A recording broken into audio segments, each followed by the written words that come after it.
Hello students, welcome to IMS Gate Academy. I am Ravi Bogdula. So let's start this session of Gate Booster session, Gate Score Booster. As part of the Gate Score Booster, we'll take another subject, that is computer organization architecture. The last two sessions we have conducted on operating system, in which many important topics we have revised through problem solving, we have taken some questions and we solved it, and also the important topics we covered. So those of you not able to attend the live session of the operating system, now you can watch it in this YouTube channel only. So now let's begin the session. Just confirming my audio part is clear, everyone, those who joined. Very good evening, JP. I hope everything is fine.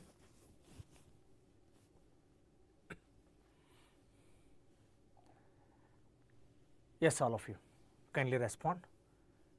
Then we'll start the session.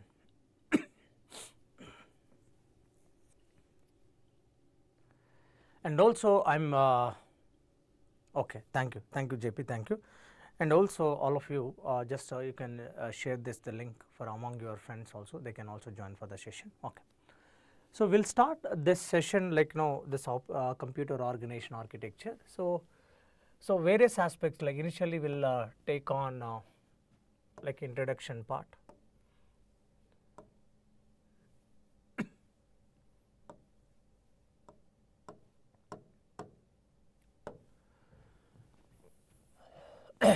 So this session I will be focusing on to majorly aspects understand introduction. In introduction only,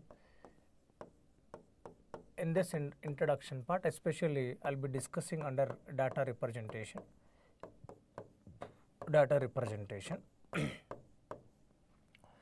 So data representation, okay, data representation. Then followed by we'll see memory organization,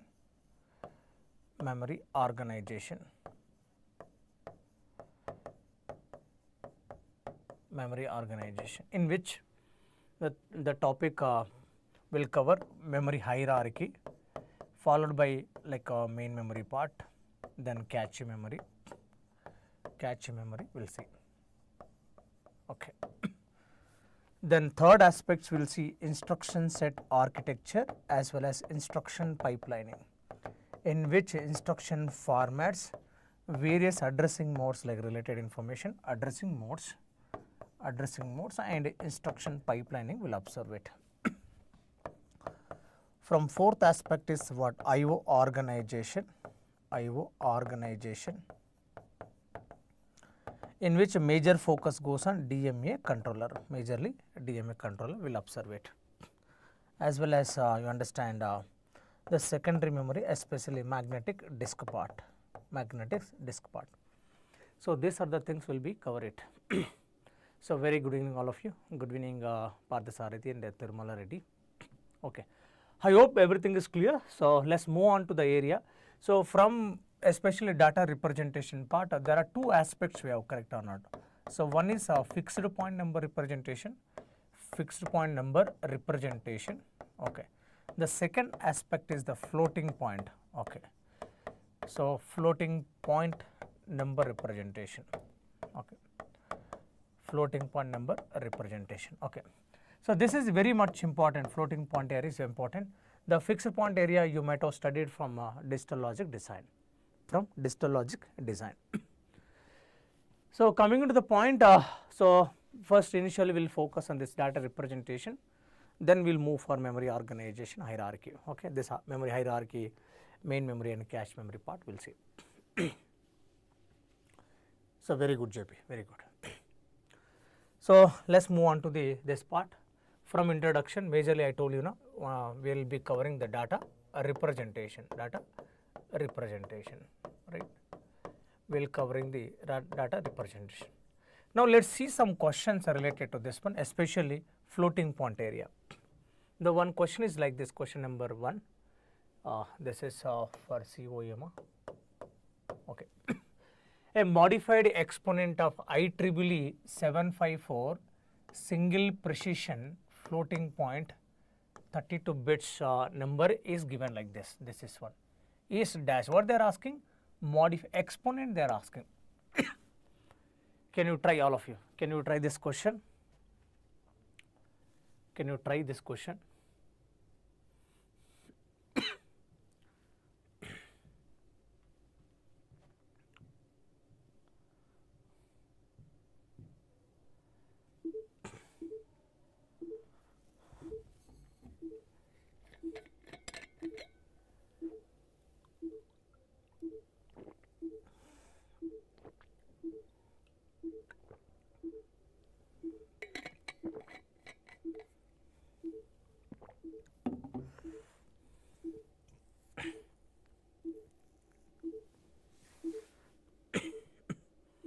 Yes, ma. Those who are watching, try to work out on this problem. What is the answer? from floating point area, IEEE is 754. Single and double precision we have, but as per the syllabus, single precision is there. It is very important topic, we can say. So we can expect the question in this area. So that is again 2 mark question can be expected. 2 mark question can be expected.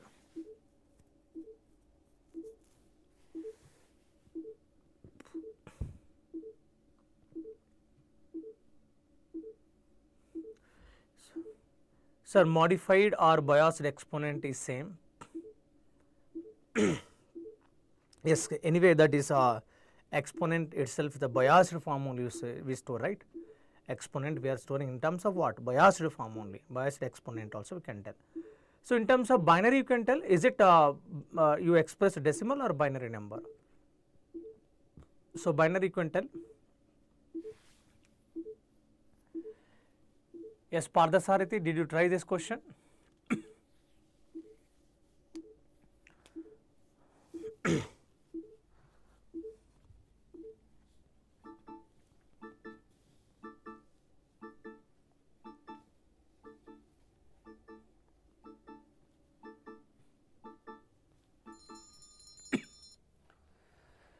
So it is a implicit representation 1 point m into what? 2 power of e minus bias, correct? Or e minus bias only given, right?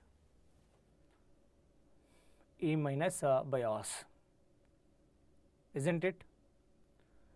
So modified exponent of the IEEE 754 single precision floating point 32 bits number is given like this. Okay. So what is the mantissa value here?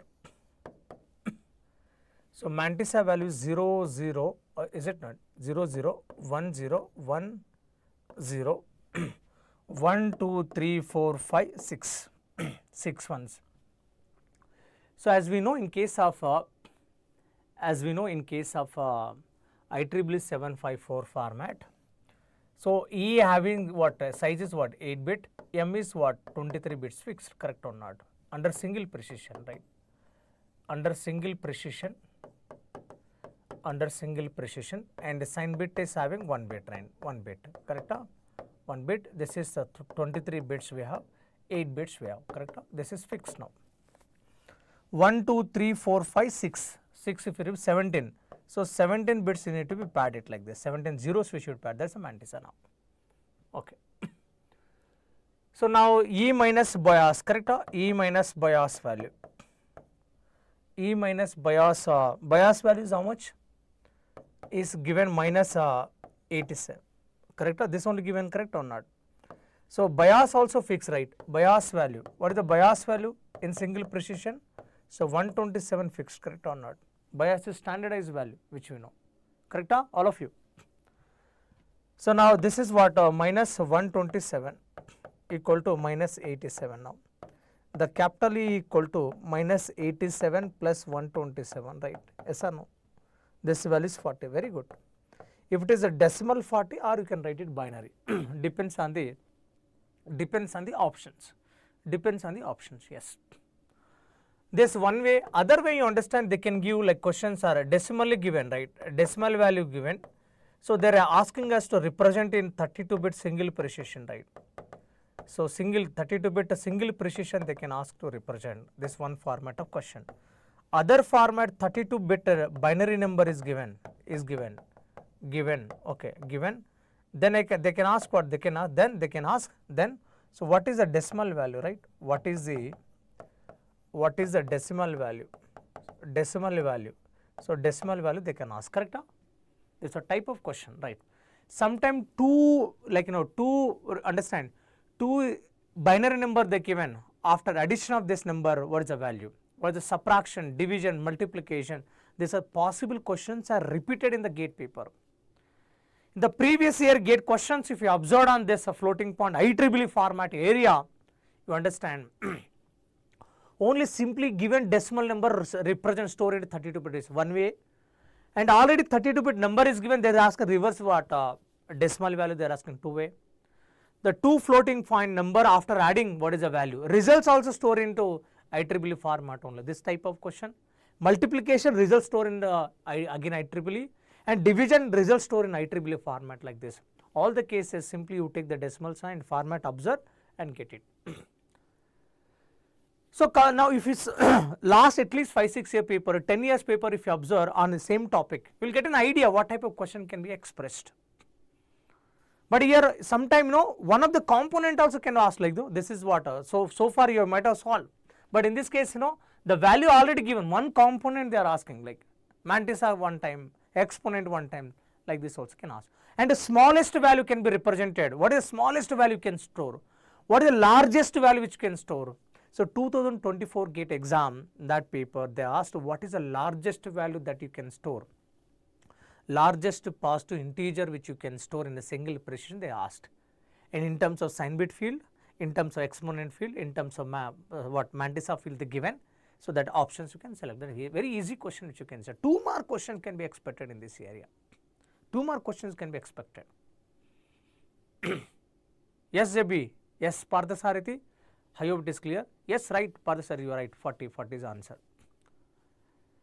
So I hope this is clear. Okay. So we do not wait much on. Like we'll move to other things like so related to this. Okay. Now see, understand. Okay. So coming into point, as I mentioned even previous session also, those who are interested, you can buy the test series plus offered with the IMS GATE Academy. The advantage of this test series, not only you are getting the 12 mock test, full length mock test, apart from that you will be getting the last 34 years of the GATE booklet. So having the all the questions, all the previous year GATE questions for that solutions as well as video solutions also there, and including general aptitude mathematics of all the branches compiled. So that is you will be getting very good book. So next 20 days, more than 1 month we have time. Okay. So that time you can utilize for the attempt in the mock test as well as revising the concepts throughout PYQs. That's advantage of the test series plus. Yes, JP, we do have the test series for DA paper also is there. So major subjects are common, and we prepared for machine learning, artificial intelligence also. You can refer, you can check with the a team, you can contact, you will be getting that also. Okay. So like IMS GATE Academy, we started the course for the online course for the GATE 2026 and 2027 aspirants also. This online program is going to be offered more than 800 hours live as well as recorded form available, and you will be getting the theory books like exercise books to understand, just test in terms of chapter test, subject test, multi-subject, full length mock test, and additional advantage 12 mentorship sessions with this the faculty you can connect it. So apart from this 130 online test series also available. Okay. So who are interested, then they go for even online program also offered by this one. So now coming into the point, the important aspects, important point can be observed from this chapter 1, this data representation. Okay, just glancely we can see. Okay, as kind of short notes, you understand this kind of short notes. Unsigned integer range, as we know, 0 to 2 power n minus 1. Just say yes, yes, yes like this. Is it clear? This PDF will be shared in a Telegram. You can access it, ma. Okay. Unsigned fractional range with 0 to 1 minus 2 power minus n. Is it true? Sign magnitude range with n bit what? Minus 2 power n minus 1 minus 1 2 plus 2 power n minus 1 minus 1. I hope this is correct. One's complement range with n bit number like 2 power n minus 1 minus 1 2 plus 2 power n minus 1 minus 1. It's true. 2's complement range is more than the 1's complement sign magnitude. Minus 1 won't be there. So this is say correct or not. In a floating point number represent the value of expression minus 1 power s, point m, 2 power e minus by s, explicit normalization we can say. This is explicit normalization, correct or not? See, the floating point area always, please understand all of you, try to study two aspects. One is a modern mechanism, that IEEE version, and before this IEEE version, so conventional approach used to happen. Each architecture, IBM architecture separate, each architecture having separate floating point number represented. In that cases, so like exponent field is different, mantissa field is different, bias values also used to vary from architecture to architecture. So 1985 IEEE institution has given one standard, that is name is 754 format. Every architecture has to follow this standardization only. After that, so mantissa field fixed, exponent field also fixed. That's what we is offering. IEEE 754 offering single precision 32-bit, double precision is what? 64-bit, extended precision is what? 128-bit length also. Most of the contemporary architecture, if you see, 64-bit is accepted. 64-bit what you can double precision supporting, even single precision by default supported. Some of the architecture high-end systems also designed with what? Even 128-bit number also, IEEE 754. Clear? So one is the by default IEEE 754 using implicit normalization. I hope it is clear the difference between implicit and explicit normalization. Yes, all of you, JP, Pardasarathi, I hope the difference between you know about explicit and implicit normalization. Explicitly you have to specify, like mantissa should start with always 1, correct or not, to avoid the what is multiple representation of floating point number. So we define that we normalize all leading zeros from the mantissa is eliminated, it must start with 1. So 1 is explicitly mentioned in this one, that is we call explicit normalization. So in case of implicitly, just assume implicitly 1 is present, keep 1 outside. Sir, explicit may 0.1 m hoga na? Yes, exactly, explicit always we specified 1 must be started. So that 1 we kept outside, that becomes implicit normalization. Implicit normal gives a more precision, 1 bit extra number can be stored with available bit number, that's advantage. So these are the important points can be observed. This will help you to problem solving in terms of theoretical, in terms of numerical way. So I hope this is clear. So some more information can be discussed here. So once our 2's complement notations are used, then overflow can be detected. Overflow can be detected. One of the following conditions, one of the following 2 conditions. So this type of questions also asked several times in the GATE paper. Try to understand now. So this is part of the arithmetic operations, you understand. Numbers are of the same sign, numbers are the same sign, and the result is opposite sign. During this condition, then it is the results in overflow.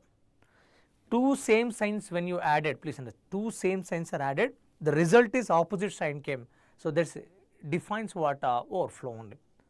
Or else what you can do, given number is there, 2024 there was a question, you know, so based on this also can I answer it. They are given 2 numbers, they are given some operations, which of the following operations result in overflow or underflow, they asked it. So that can be tested easily.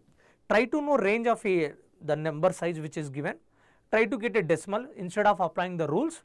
If theoretical given, these rules can be used, or in terms of numbers given, what you can do, take the number size, find the range of given notation, then perform the operation.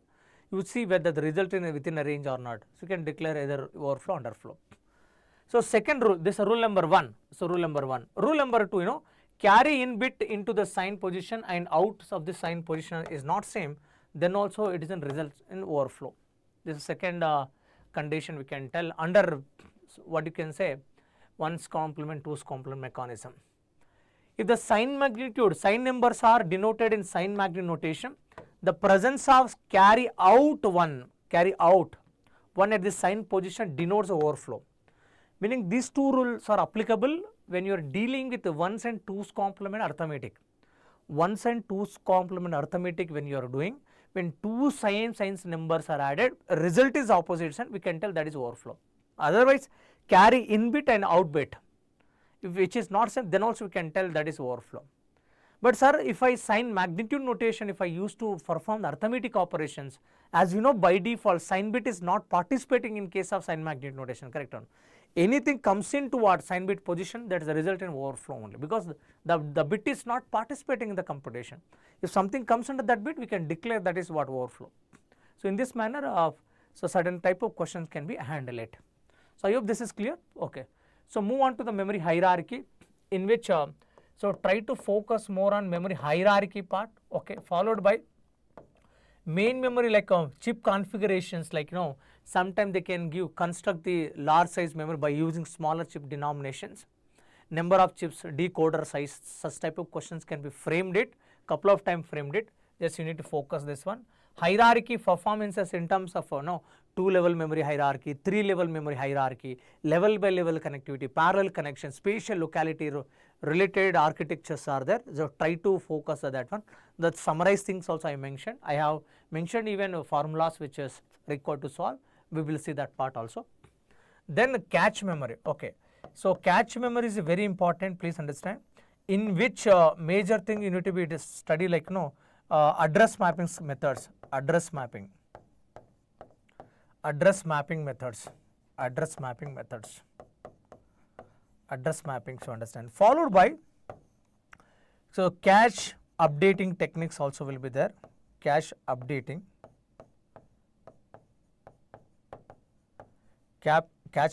methods are there. So what are the cache updating method? Can you tell me? First of all, you tell me what are the address mapping methods? Can you name it? All of you, those who are watching, what are the address mapping techniques we have? So which are very much important, very much important.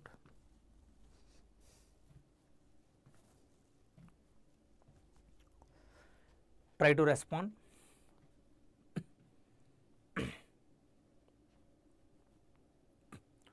What are the cache address mapping methods?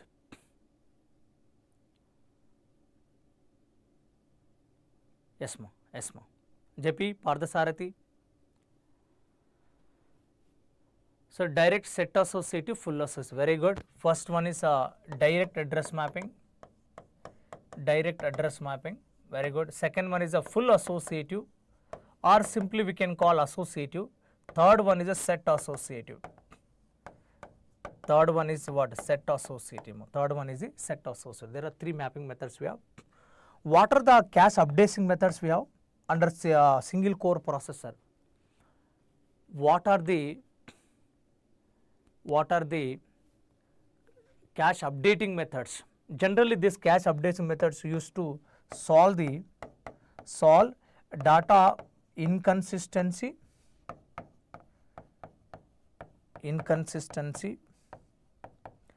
inconsistency problems, or simply we can call cache coherence problems also, we can say.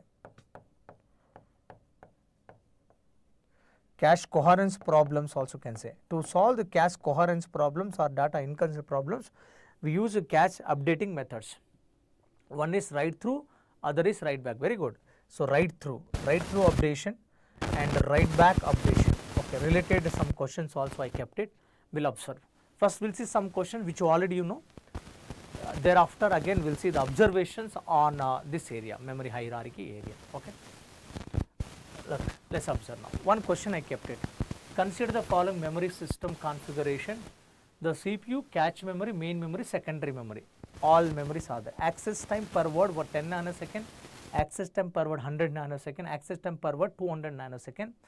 Here is 1 word bandwidth is there, 5 word bandwidth is there, 8 word bandwidth is there. From understand secondary memory to main memory 8 word bandwidth, main memory to cache memory 5 word bandwidth, cache memory to CPU 1 word bandwidth. If for a program execution, CPU generate the following memory requests to access the data. In that cache memory, miss ratio is 20%, main memory iteration is 8%. What is the bandwidth rate of the memory in million words per second? Billion words per second. Try. Apply your knowledge. Try now. Try this question. I'll be giving 3 minutes time. 3 minutes time. Quickly try this question.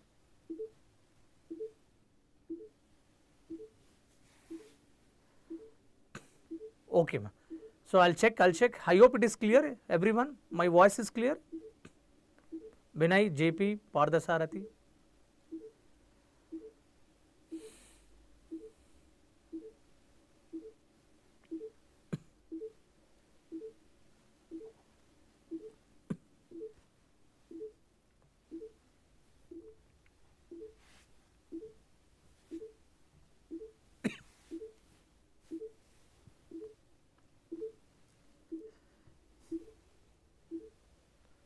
Okay, ma'am. Thank you.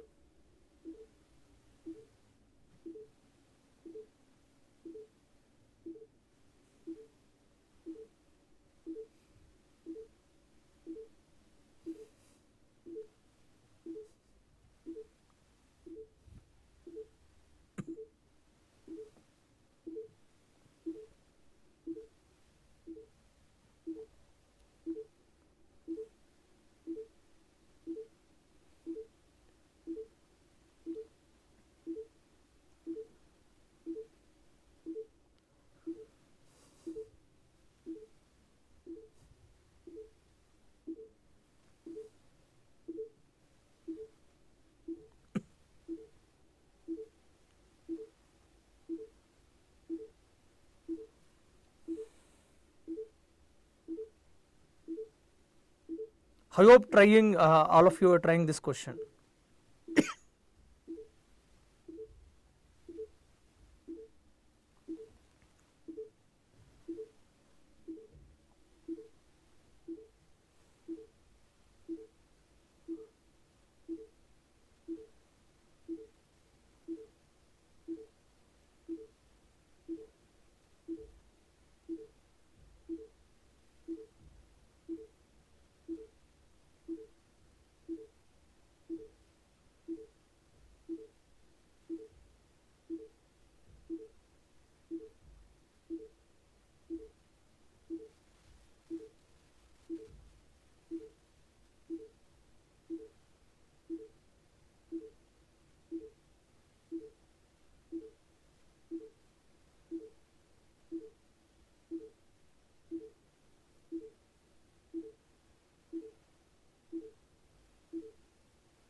Yes, what is the answer? Anybody got?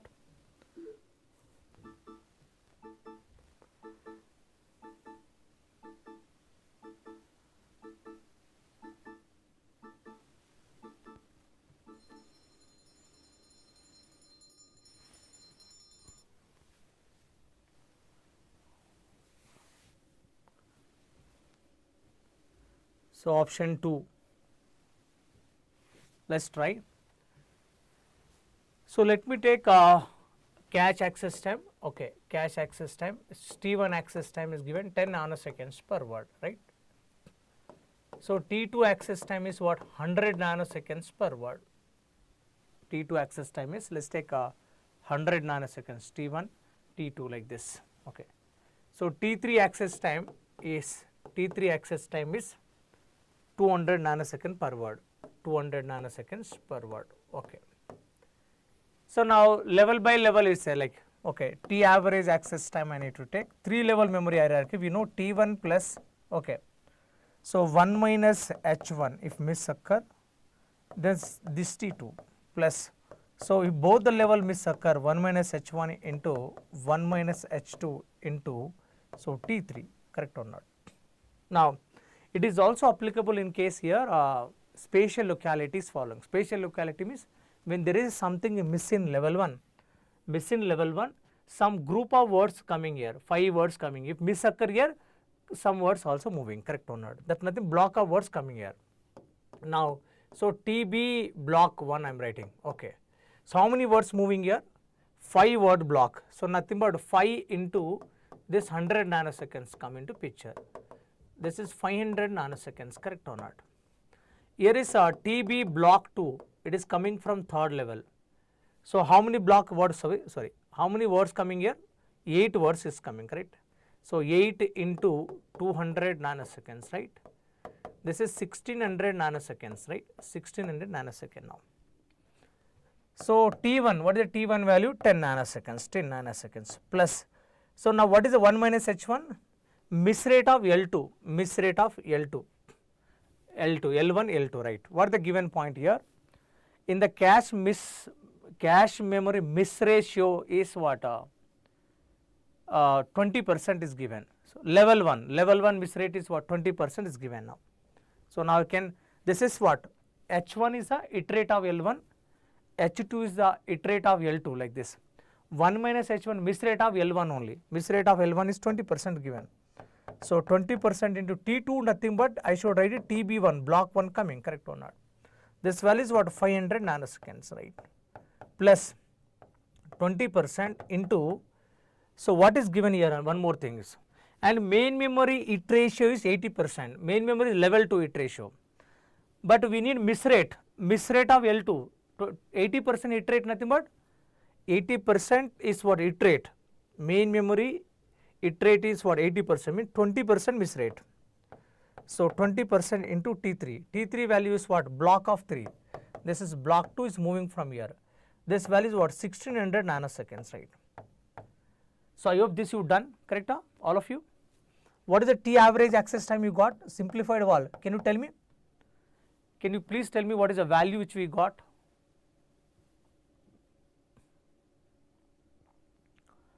So what is the value which we got after simplifying?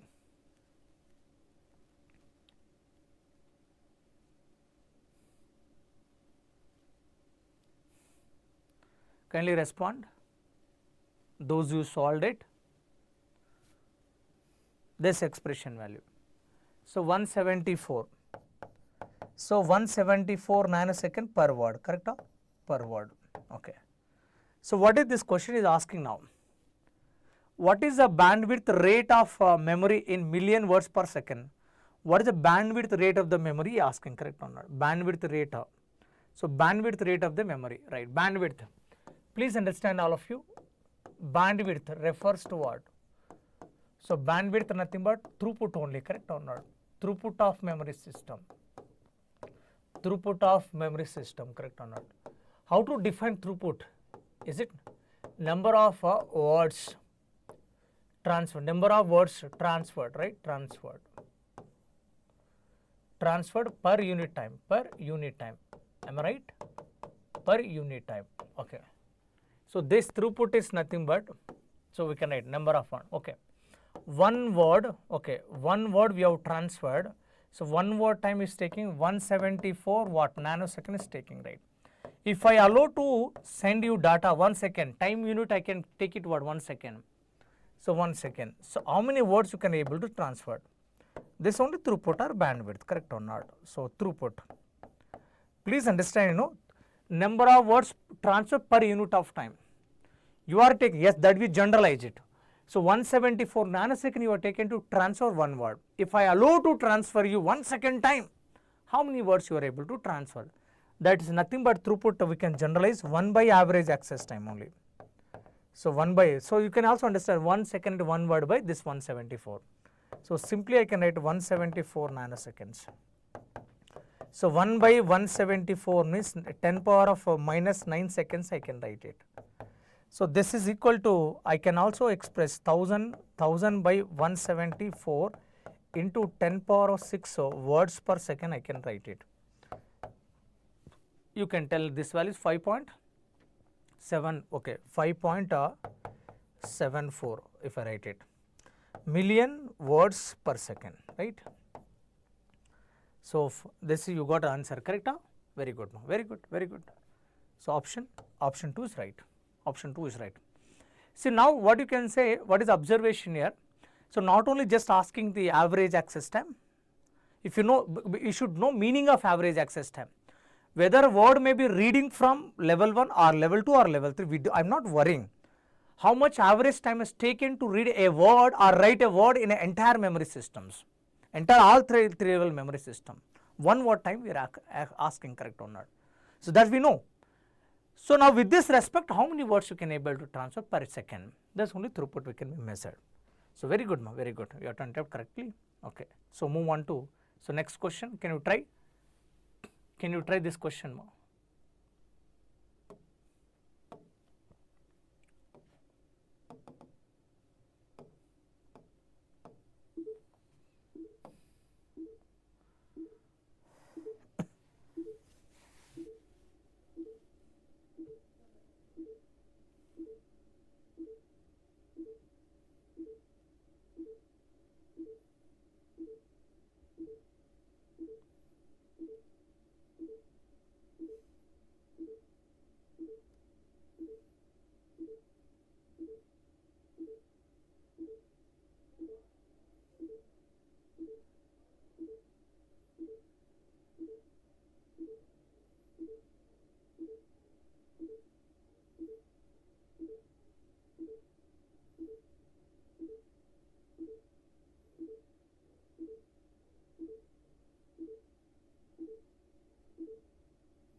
Yes, ma.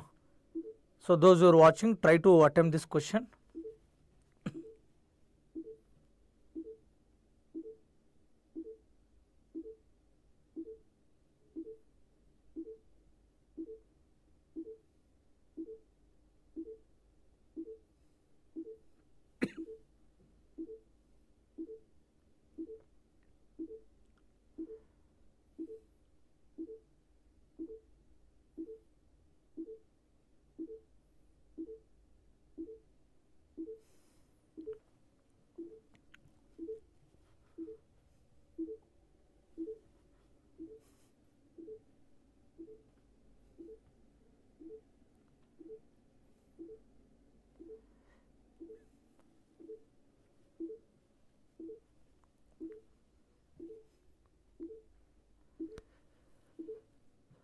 So are you sure, Vinay? P minus C bits you are telling?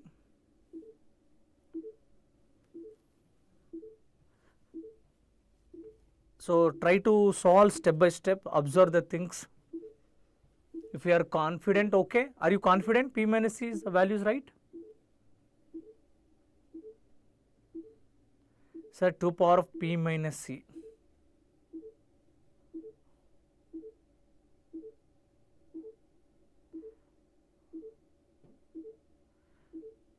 JP, are you sure? Partha Sarathi, check for the answer.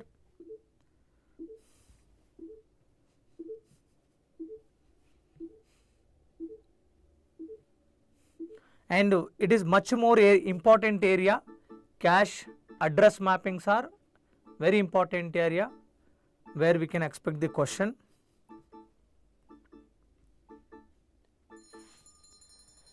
And last year 2024 there was no direct question. There was no direct question on under address mapping in terms of asking tag bits or set offset, word offset. I may expect the I'm expecting this question can be there in 2025 paper, because they are supposed to touch that area, because otherwise every year we can see question from here either 1 mark or 2 mark. There was a question, but theoretical aspect was there, but not numerical type related to exactly mapping mechanisms. So tag bits are R minus C and tag memory is R minus C into 2 power of P. So T into 2 power of P, T into 2 power of P, less, understand now. Now given data, if you observe it, given data, if you observe, what is the given data given? So block size given, right? Block size, what is block size? 2 power of P words are there, correct? And word length, so word size is 2 power of R bytes are there, word size. And size of the cache memory size is given 2 power of C bytes given, 2 power of C bytes given now. There are T bits in a tag field, so tag bits, are T bits given now, T bits given. Now they are asking what is the size of tag directory in cache controller, please understand. So under a directory address mapping, physical address is divided into 3 parts, as we know, correct? One is tag bits, other is what? Block number or block offset, other is word offset. This gives the word number, correct? Yes or no? Word number in the block, comment it all of you, is it true? And gives what? Block number, right? Block number, concerned block number it will give, and this will tell whether the required block is present in the cache memory or not. Tag bits will tell correct or not. So one more important point is a tag memory. Okay, what is a tag memory? Please understand, tag memory generally, if you see that this is a cache memory is there, right? So lines we are cache lines or cache block. So now every line we have a tag bits, correct or not? Okay, every line tag bits are there. Block number 0, block number 1, block number 3, like this, How much memory space occupied for this tags? That's only memory space occupied for this tag bits only, tag controller memory or metadata about tag controller tag, like this we can answer it. Sum of this value, instead of Number of cache blocks into tag bits also can I tell or not? So tag memory nothing but. So for each block we have what? Tag bits. If n blocks are there, so now you have to multiply simply tag bits. Tag bits. This tag bits also varies from mapping to mapping or not. This tag bits varies from mapping to mapping, please, mapping to mapping. It will vary from mapping to mapping. Just we need to find out this number of blocks and number of tag bits you can multiply it. Okay, number of tag bits you can multiply. So just a point. Now we need to find the number of blocks. So number of blocks, how to find ma? Number of blocks in cache memory. So number of blocks that I am representing as n in cache memory equal to cache memory size by what? Block size, correct? Block size. So what is the cache memory size given? Size of cache memory 2 power of c bytes. 2 power of c bytes given now. What is the block size we have? Block size given as 2 power of p words. 2 power of p words are there. One word equal to word size is what? 2 power of r bytes given. So into 2 power of r bytes, correct or not? This value is nothing but 2 power of, okay, byte cancel, c minus p plus r. Am I right, all of you? 2 power of c minus p plus r. Just comment it, is correct. Number of blocks in cache memory. Number of blocks in cache memory. This is correct. Every one of you please answer it. The value is correct. Everyone respond. Response is required.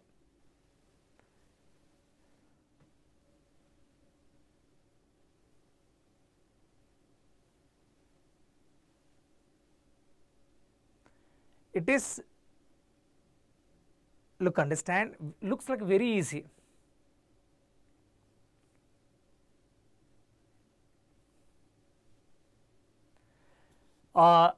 Ricky, I am EC student, okay, which topic should I revise to get the good marks in the GATE EC? So Ricky, like this is a computer science branch, even what you can say EC also GATE score boosters are going on. Just subscribe the channel, you will be getting the notification. You can join that session one day, you ask concern EC faculty. I think EC faculty is what you can say best person to explain about the number of subject as well as average weightage also. What subject you can focus, they can guide better way, I feel, because I can guide for computer science students. And by the way, Ricky, you can stay for this session. It is very much important for you because in EC paper also computer architecture organization will be there, 2 to 3 marks comes. Happened last year paper, very easy question. So I am going to discuss. You can stay for this session. It is useful for you only. So this is correct now. Number of blocks we got, correct or not? So now tag memory size. So tag memory size equal to, as we know, so number of blocks into tag bits, correct? Tag bits. So check what mistakes you done. So this number of cache block 2 power of c minus p plus r we got into what? Isn't it t bits? This only expression. Hello.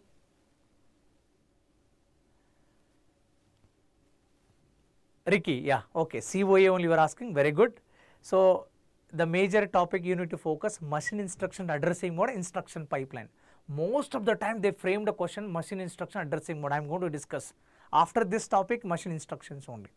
We'll solving like. So very straightforward questions can be expected in a CEC paper, not much tough questions like compared to CSC, okay. Stay for the session, ma, you'll continue. So check JP and Vinay Parthasarathi, is it correct now? This value is correct now?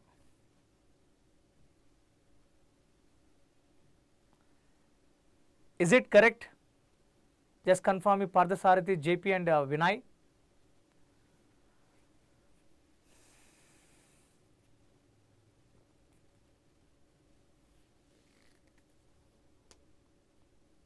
Yes, yes.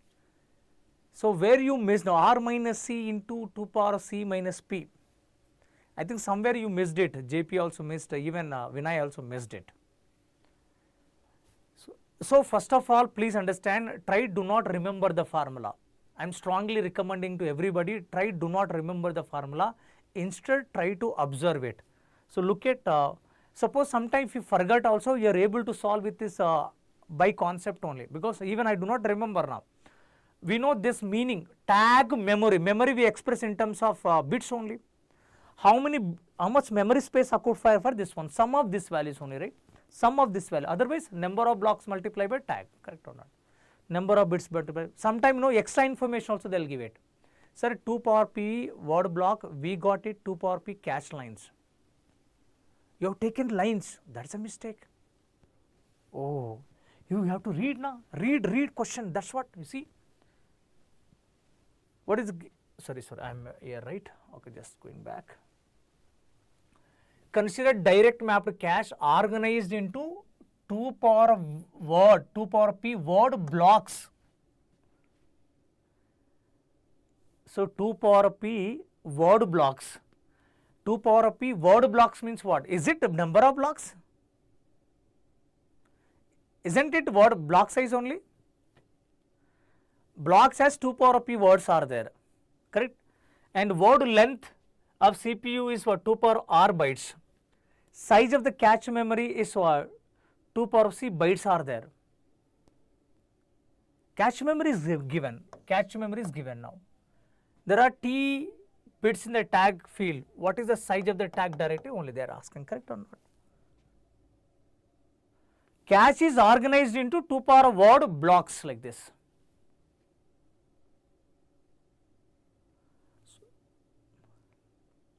Now, suppose if you get some, please understand, you suppose, can I write it,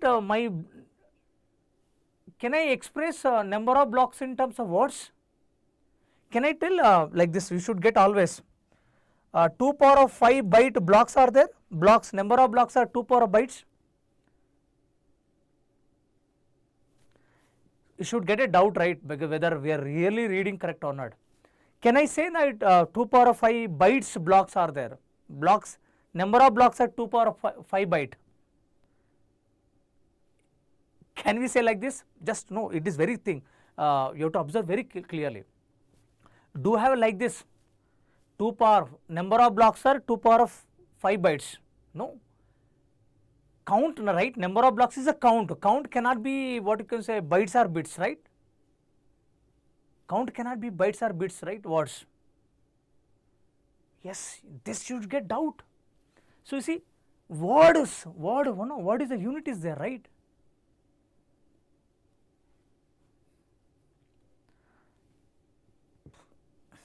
That is a block size. Please understand. That is a block size. COA questions, my dear students, you understand. Every word, you have to read properly. Though it is easy to solve, better don't attempt first. Like no, I discussed, we have conducted one session for enrolled student only, okay, in which also we discussed, I am telling all of you. So you have to attempt the paper into multiple scans, minimum 2 times or 3 times. Now first scan you solve the order of all the questions which takes order of 1 time. Order of 1, big O of 1 value, it is taking to solve, means order of 1 indication 1 minute here, which take less than 1. Accuracy we are able to solve, directly is there, easy, it can be 1 mark or 2 mark, that you attempt the first scan. So one first scan if you did, you also understand the paper is very tough or moderate or easy. Whatever it is there, we do not bother, don't take it very tough means what, ho gaya mera, like no, pura 6 mahina pada hai, like I studied lot, not able to solve. Don't, if you are a serious aspirant, you feel that the subject is tough, the paper is tough, it is tough for everybody. It is all about relative performance, correct or not? If you are a serious aspirant, you studied all the subject, you feeling this paper is tough, many students like you also feeling tough that one. Therefore, the automatically cut the like number of marks, so with a less number of marks only we will getting more rank and score. If you are feeling very easy, so many people will feel very easy that paper. This is a completely relative, please. Don't get demotivated. Don't get like a over confident when paper is too easy like this. This cannot be the things. Only agenda you keep it, maximum number of questions, accuracy how to solve it. We should keep like, no guessing, 0% guessing like this. No guessing, you stop guessing the questions. That's all you have to work out now onwards only now. If you read carefully question, if you understood, please, if you understood the question, I think 99% you solved the question. If you understood nothing but what? If you understood the question, 99% hoga like this. Just 1% is putting in expression like what? It is not matter what formula you are applying. Does not matter. Whatever you apply, what is the logic you build it, and ultimately you should get the answer now. Yes, JP, same thing, same statement I am giving. If you feel that is very tough, it is tough for many people, I am telling, many serious aspirants this. So I hope this is clear now, everyone.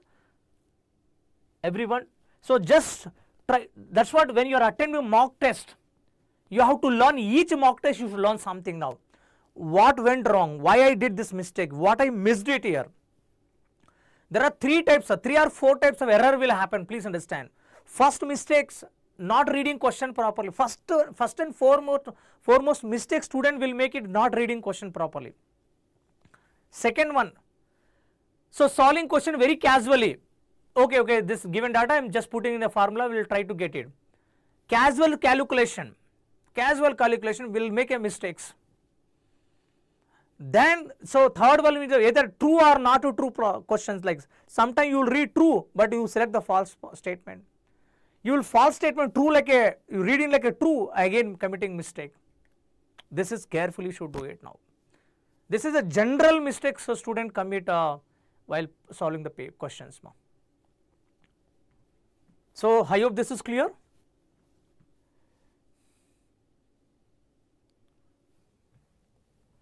So come to the next statement. So try to solve again. See, which of the following is or true for a fully associative cache memory? Okay, try to attempt this question. Try to attempt.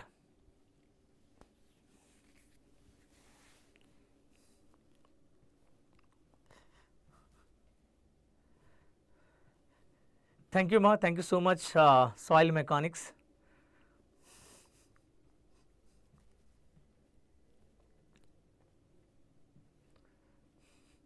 Yes, attempt the question.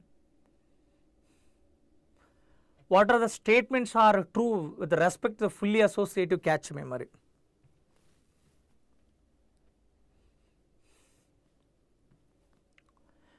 And also, my dear student, when you are attempting MSQ questions, anyway in the real gate exam, they will mention clearly what are the like some so and so question onwards to this question or MSQ question. Whether MSQ or MCQ, so don't make it your mind, okay, MSQ question matlab definitely more than one option is right. Such that you are trying to select the one more option, maybe that is incorrect, you are trying to search it. So do not go that manner. It is not compulsory always MSQ question will be having more than one option is correct. MSQ question also can be framed only one option is right. This also possible. Do not go into as a question level. So just look at the question concept wise, try to select the options now. A, B, C, all are right. Let's try. In fully set associative, the space in the cache can be used more efficiently. Is it true? Statement 1. Yes, it is. You see, because fully associative, we have a flexibility, we have freedom, correct or not? You can place anywhere, correct or not? You can place anywhere, right? So you can optimize which block I have to select, which block I do not select for removal. Yes, this is true. The cost of full associative is more than the direct mapped cache. This is also 100% right. Yes.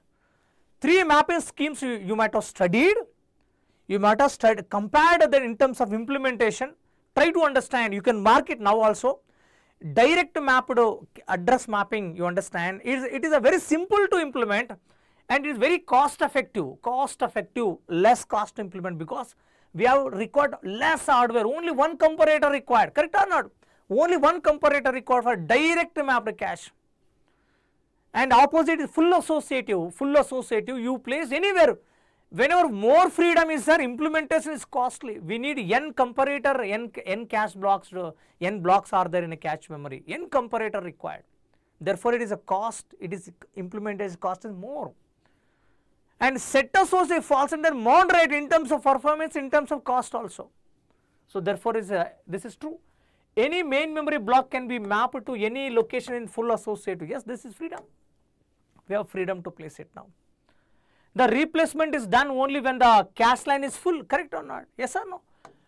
So, this is the main role of the replacement, block replacement algorithms I need to apply when cache memory is full to bring another block. That moment once you have to apply the replacement policy to implement it. Yes, all statements are right. A comma B and C D all are right. All are right. Tag comparator plus multiplexer. Very good, JP. Very good. Okay, move on to another question. Try this question, ma. Try this question.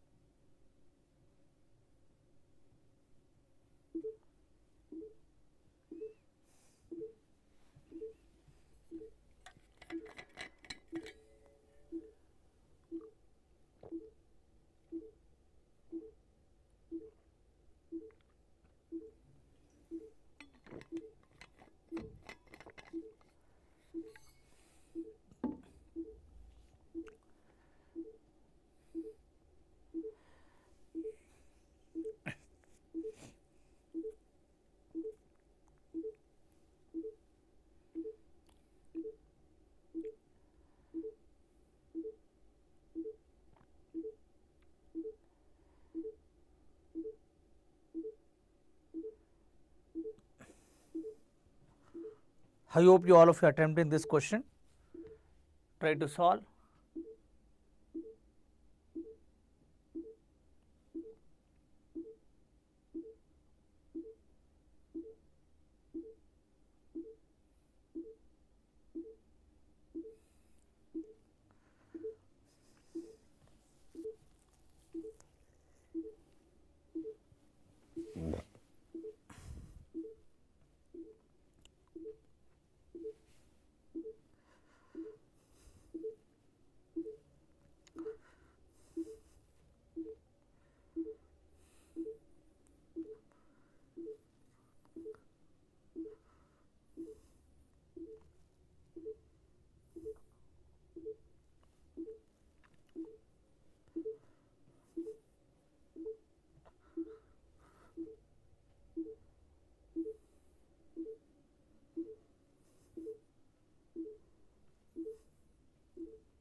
Yes.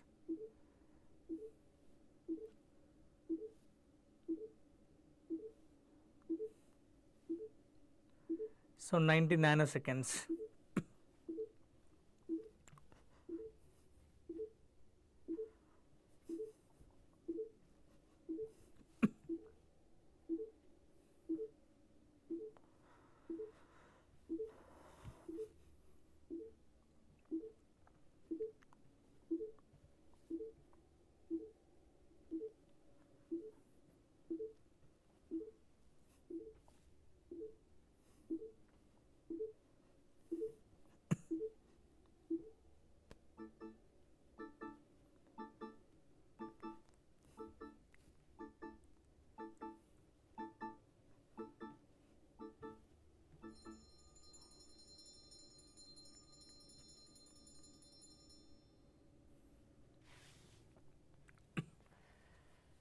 So, considering a cache memory designed with a write-through protocol, main memory access time is given 300 nanosecond, cache access time 30 nanosecond, iterate for read operation 80%, miss rate for write operation 60% given, average read operation is asking correct or not. So, one thing you should know here, okay. The CPU generates the reference or address, please understand. Reference or address. So, this reference can be one thing, it can go for read operation, please understand, read operation, okay. and another operation is what? Write operation, write operation. Generally read operation goes for what? One is for what? Instruction fetch, correct? Yes or no? Instruction fetch. This instruction fetch can happen cache memory or main memory, correct or not? Because cache also designed with what? One is I cache and data cache also we have, correct or not?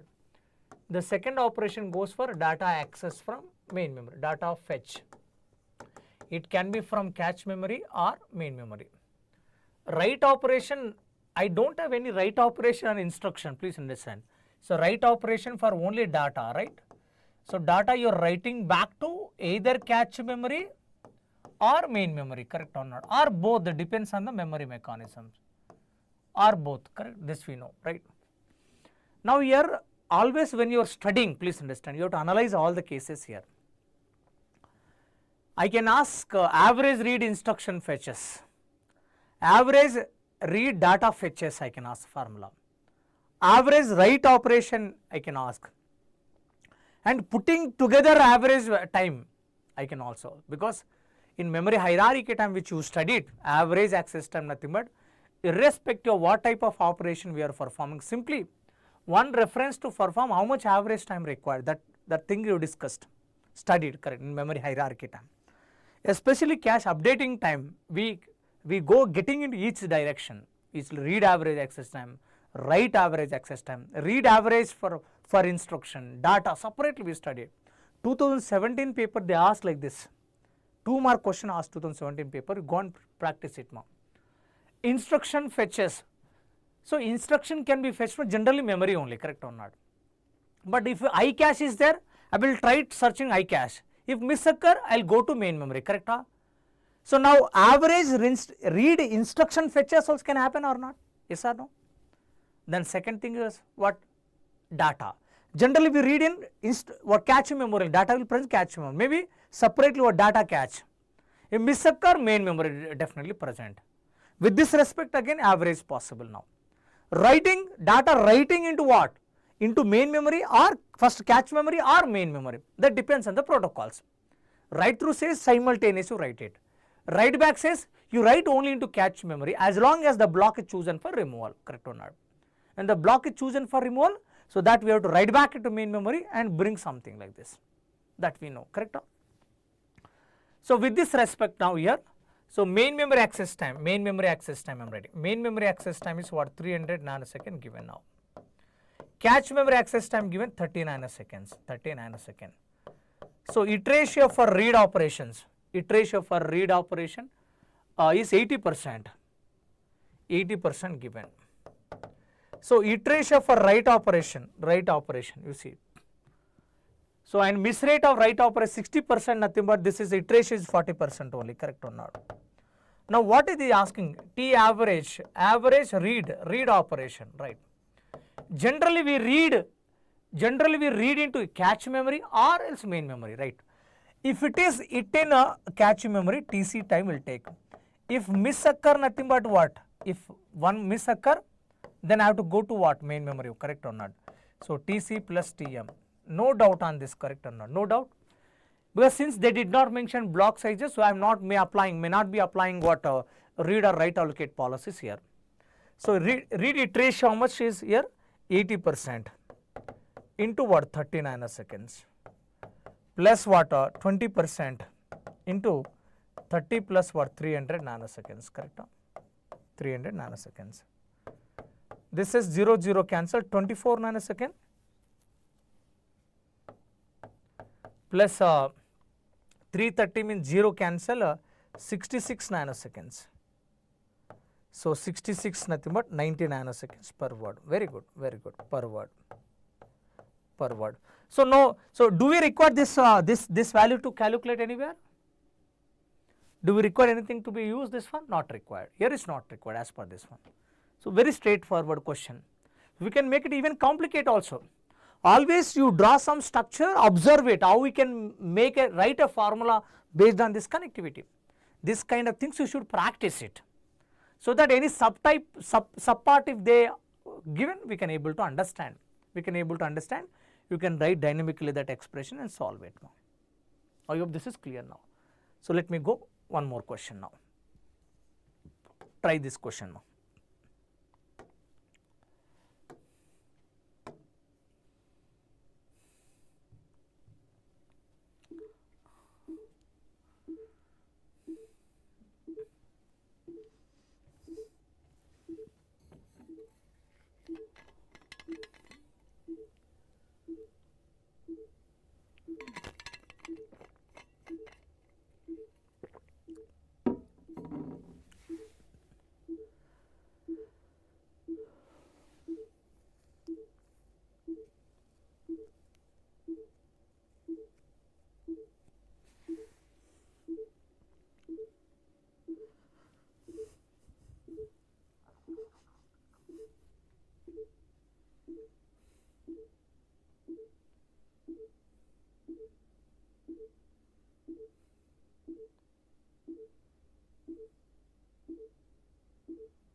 So Parthasarathi is saying that 316.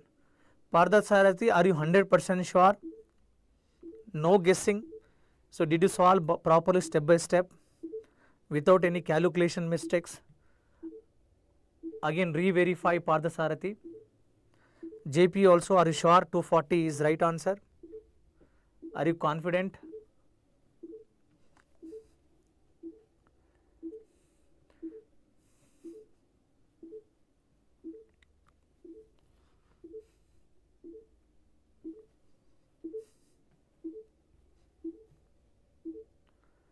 So Vinay also telling 240.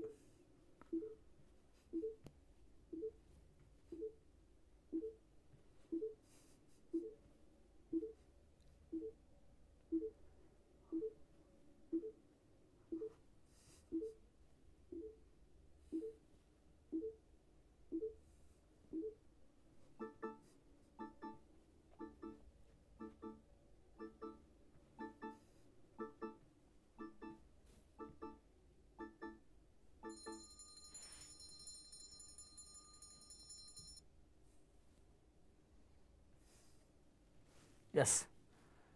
So given information, if you see given information, cache memory size given, block size given 2 words, block size 2 words. So write through protocol with access time of words in main memory and cache memory given 20 and 250 nanoseconds. So let me take TC value is what, 20 nanosecond per word, right? Per word is given now. Main memory access time is what, 250 nanoseconds per word given now, 250 nanoseconds per word. It ratio and it ratio for read and write operation 80 and 40%. So read it ratio is 80%.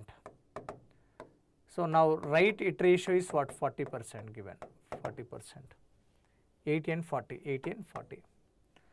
If the read cycle time is x nanosecond, write cycle time is y nanosecond given. So read cycle time nothing but average read, please understand simply. Cycle time, one cycle nothing but performing the read operation, that's meaning. It is given x. So T average given write. So write is nothing but what, y, correct? Y is given. The x and y, x plus y, you have to calculate. X and plus y equal to what is the value we should calculate. Now, as we know, average read means what? Average read operation. Nothing but first of all I will try to read into cache. If miss occur, Okay. Miss occur TC plus we have to bring TB, correct or not? Because 2 word block is there here, 2 word block is there, correct or not? Inertia is what, 80%, this is 20 nanoseconds. So 20%, please understand, TC is what, 20 nanoseconds we spent, TB. So TB is 250 into the 2 word block is there, right? Correct or not? 2 word block is there. So 500 nanoseconds, right? Am I right of 500 only? This value is. So now 0.8 into 20 nanoseconds plus 0.2 into 520 nanoseconds, correct? 0 cancel, 60 nanoseconds plus 0 cancel, this 104 nanoseconds. 104. So this value is what, I hope this is correct only which we are performing, 116, 120 nanoseconds. Amma, this value is correct of 120? Confirm me.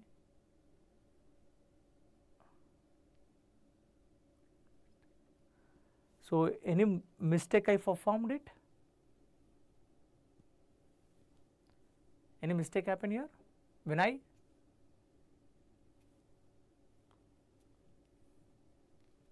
am going back reading. Block sizes 2 words are given. Cache is designed with a write through protocol with access time of a word in cache memory and main memory 20 and 250 nanoseconds respectively. Iteration for read and write operation 80 and 40% given. If a read cycle time x and y, this x and y only they are asking. Okay. So 2 word block is given now. 2 word block is given, correct or not? If I am reading something,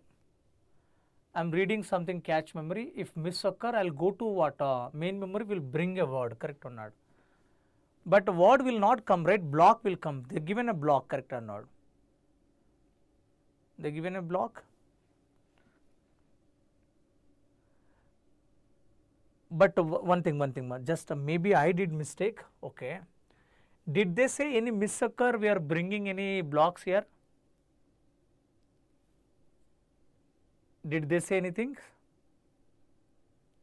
Simply block size mentioned, but when there is a miss occur, they did not mention anything. So therefore, I think I should consider it here is what you can say, M only, correct or not? M only I should consider, sorry.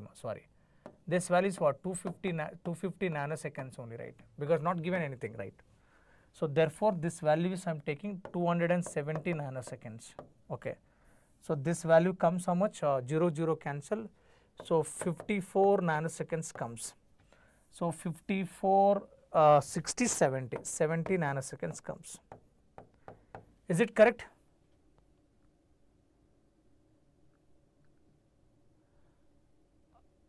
No. Please verify, because though block size given 2 words, there is a word you should tell, like, if there is a miss occur, you should bring. Oh yes sir, I am correct. Mujhe laga main. Okay, no problem. Okay, so just reading point. If suppose the statement is given, if there is a miss in that, you should bring 2 word block or 4 word block, or else some kind of words can be given like this. Read allocate policy, write allocate policy, thus the words is given. Read allocate policy nothing but something is read miss occur, you to bring a block of words. If write miss occur, you should bring what, block of words. We should either read allocate policy or write allocate policy given, or else when there is something miss occur, we are bringing some words, this kind of statement is given, we should use it, that one. So now since not mentioned, simply I am considering one word only is coming out. Okay, this done, this part is done. Then cycle is what, write average, T average write operation. So write operation case of write through updation method, how to calculate? It is simply maximum of what? Isn't it TC comma TM only? Isn't it? This only you studied. Now simply can I say 250 nanoseconds? Anyway, TM is taking more time. Hello, can we say? Everyone? Suppose sir, no sir, I will apply like this. Okay, I am applying. If it is write hit occur, T updation time,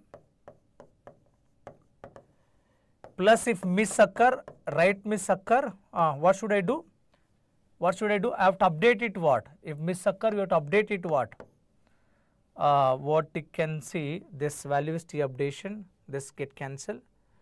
So T updation only. We are not bringing any data, correct or not? Because since they did not mention no write back is given. No write back given. One more thing also, suppose any miss occur, they did not specify something, you have to read it. If something read it means I should have added, right, correct or not? So TC write it into 1 minus write TC plus TM. No. Simultaneous updates. Simultaneous means what? Write through protocol says you have to update in cache as well as what? In memory. Updation time will be parallel. Updation time will be parallel. Both I will update it. Cache I am trying to update. Miss occur. Already you started updating, correct or not? That's what this, if mathematically simplified, this value is nothing but T updation only. Am I right? This one?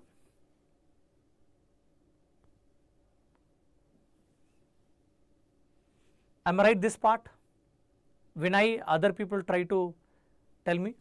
So this value is already nothing but maximum of this value only. So 256 nanoseconds. So this is right x plus y.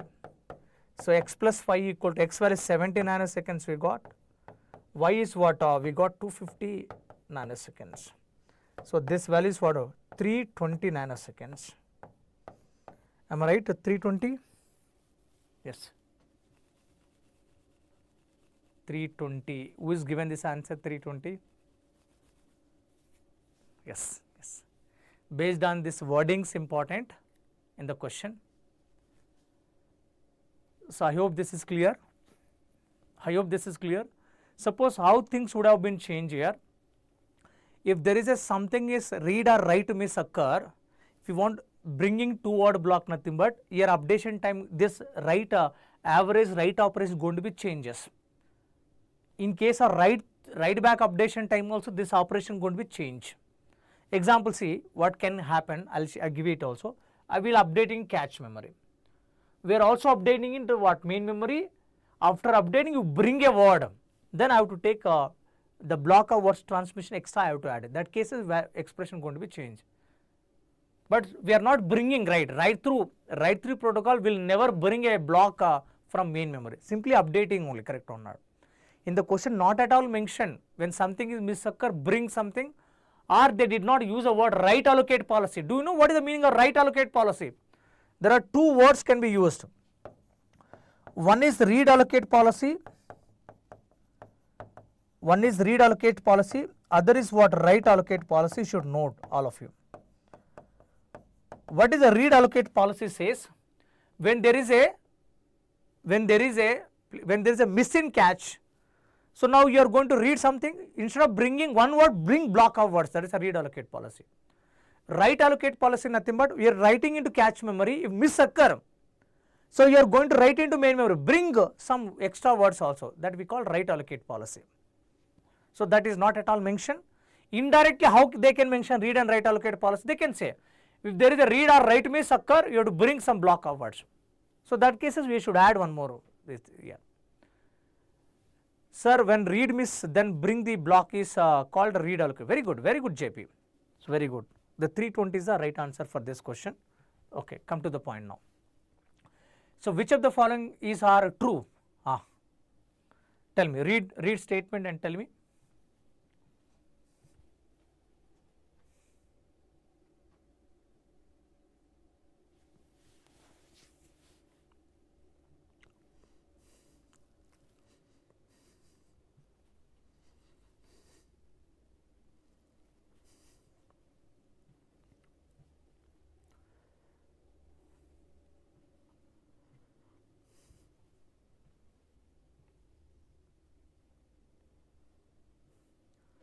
In a write back protocol, cache locations and main memory locations are updated simultaneously. I think this is incorrect, correct? In write through protocol cache locations and main memory locations are updated simultaneously. This is true. Modified bits are used by write back protocol. Dirty bits are used by write through protocol. I think this is wrong. Tell me C is correct. Does C is correct? Statement C, option C is correct.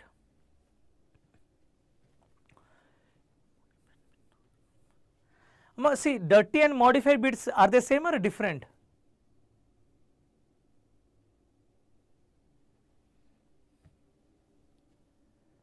Dirty bits or if I say modified bit, are they same or different?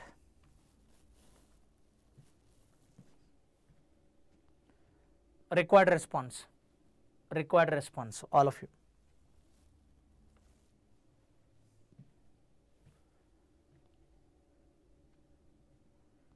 Yes, this is correct, same only, correct or not, same only.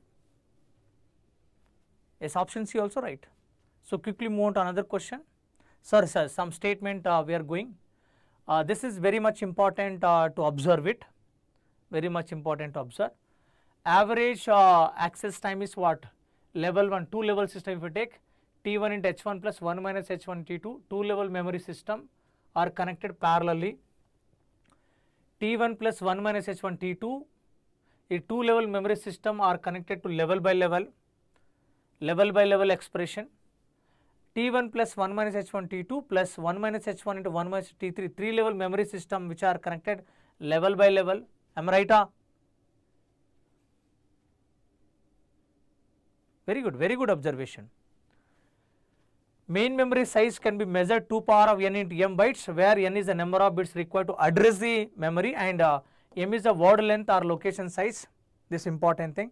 In direct mapped cache, the physical address divided into tag bits plus block offset and word offset bits, where block offset depends on the number of blocks.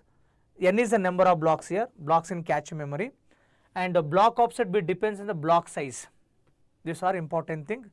You would like to take the screenshot, you can take, or you can access this PDF from Telegram group. So I will be showing the later that link of Telegram. You can join the Telegram, then you can take it, or now only you can take the screenshot. Take very much important things. Done, noted? So some more things. In full associative cache memory, physical address divided tag bits and word offset. Now one important question I am asking, can you tell me what is index bits in case of full associative? Index bits value. Index bits value. Can you tell me in full associative what is index bits? Index bits means what? In case of full associative. So generally index bits will talk on a block number or set number. In case of full associative, we do not have a block number. Therefore index bits are 0. Please understand, 0 bits only. Why sir? Why index bits are 0? Because nowhere is specified where block is present, right? We do not know where the block is present. In order to search, we have to search all the cache blocks, correct? All the cache blocks we have to search it. Therefore index bits are 0. In case of direct address mapping, index bits nothing but block offset bits only, block number bits only, line number bits only. In case of full associative, index bits nothing but, tell me, in case of set associative, index bits equal to dash. In case of set associative, index bits. In case of set associative, index bits is nothing but set offset bits, please, not line offset. Line offset, line goes, what is the line here? Line goes a block number. Line or block are same only, please. Line offset, if you say, that is a block number you are telling. It is not block number, set number. Set number, very good. Set number I need. Yes, that's it. In set associative cache, physical address nothing but tag, set offset and word offset. So set offset depends on the number of sets. In cache write through updation, cache and main memory updated simultaneously, we know. Write back updation, main memory and updated, so like main memory is updated when the cache block is chosen for replacement. This is important thing. Also note. So few things I will write the expression for this too, will take out. Noted? Noted?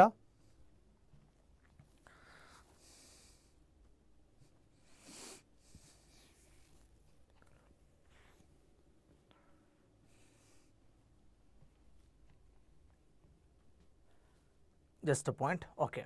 Now, as I told you, CPU reference which generates, I told you one thing comes for read, second thing come for what? Write, correct or not?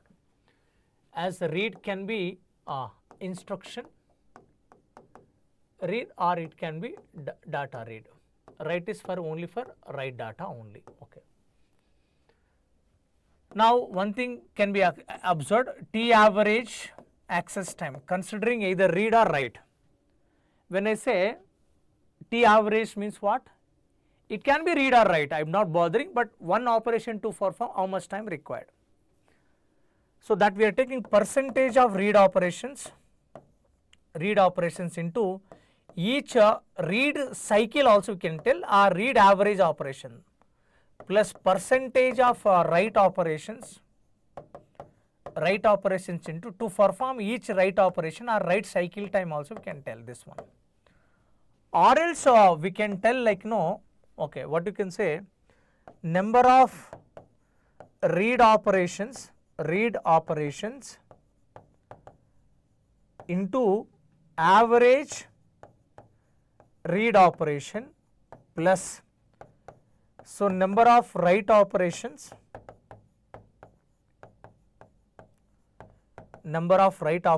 into average each write operation divided by total number of operations, either it can including read and write.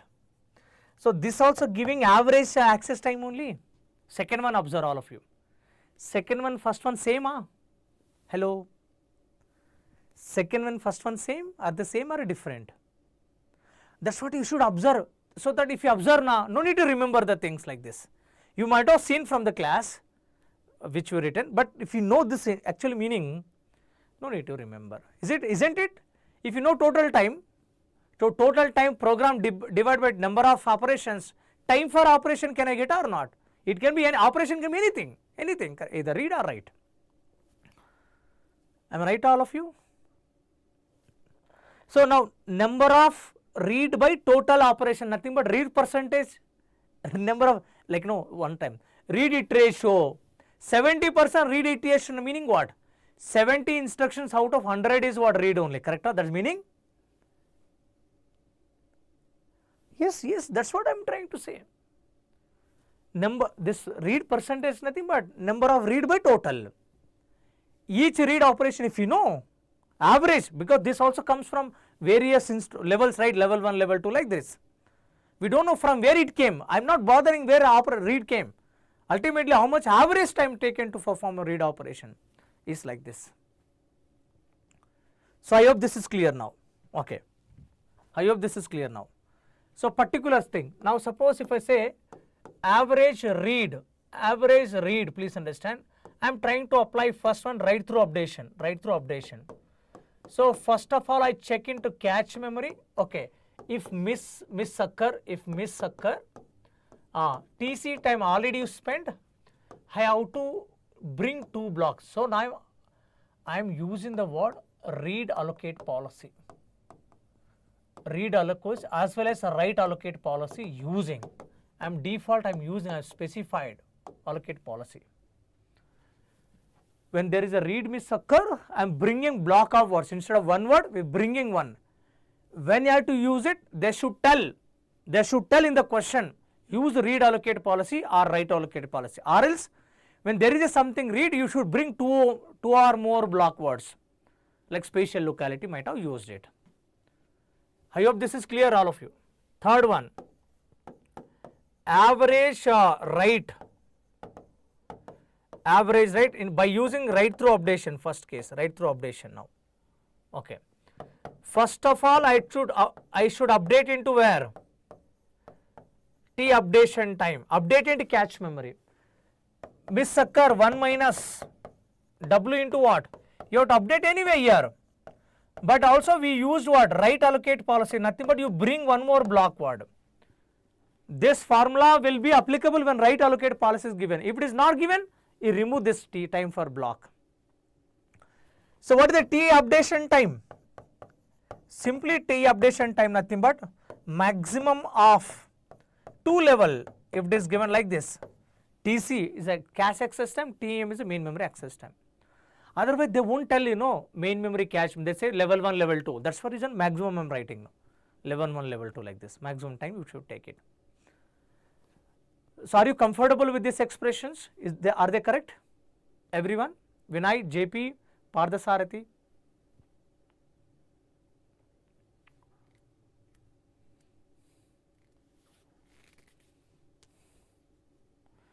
The other way if I write it, simply this into this I removed. If I remove this B, both nothing but T updation time only comes, correct or not?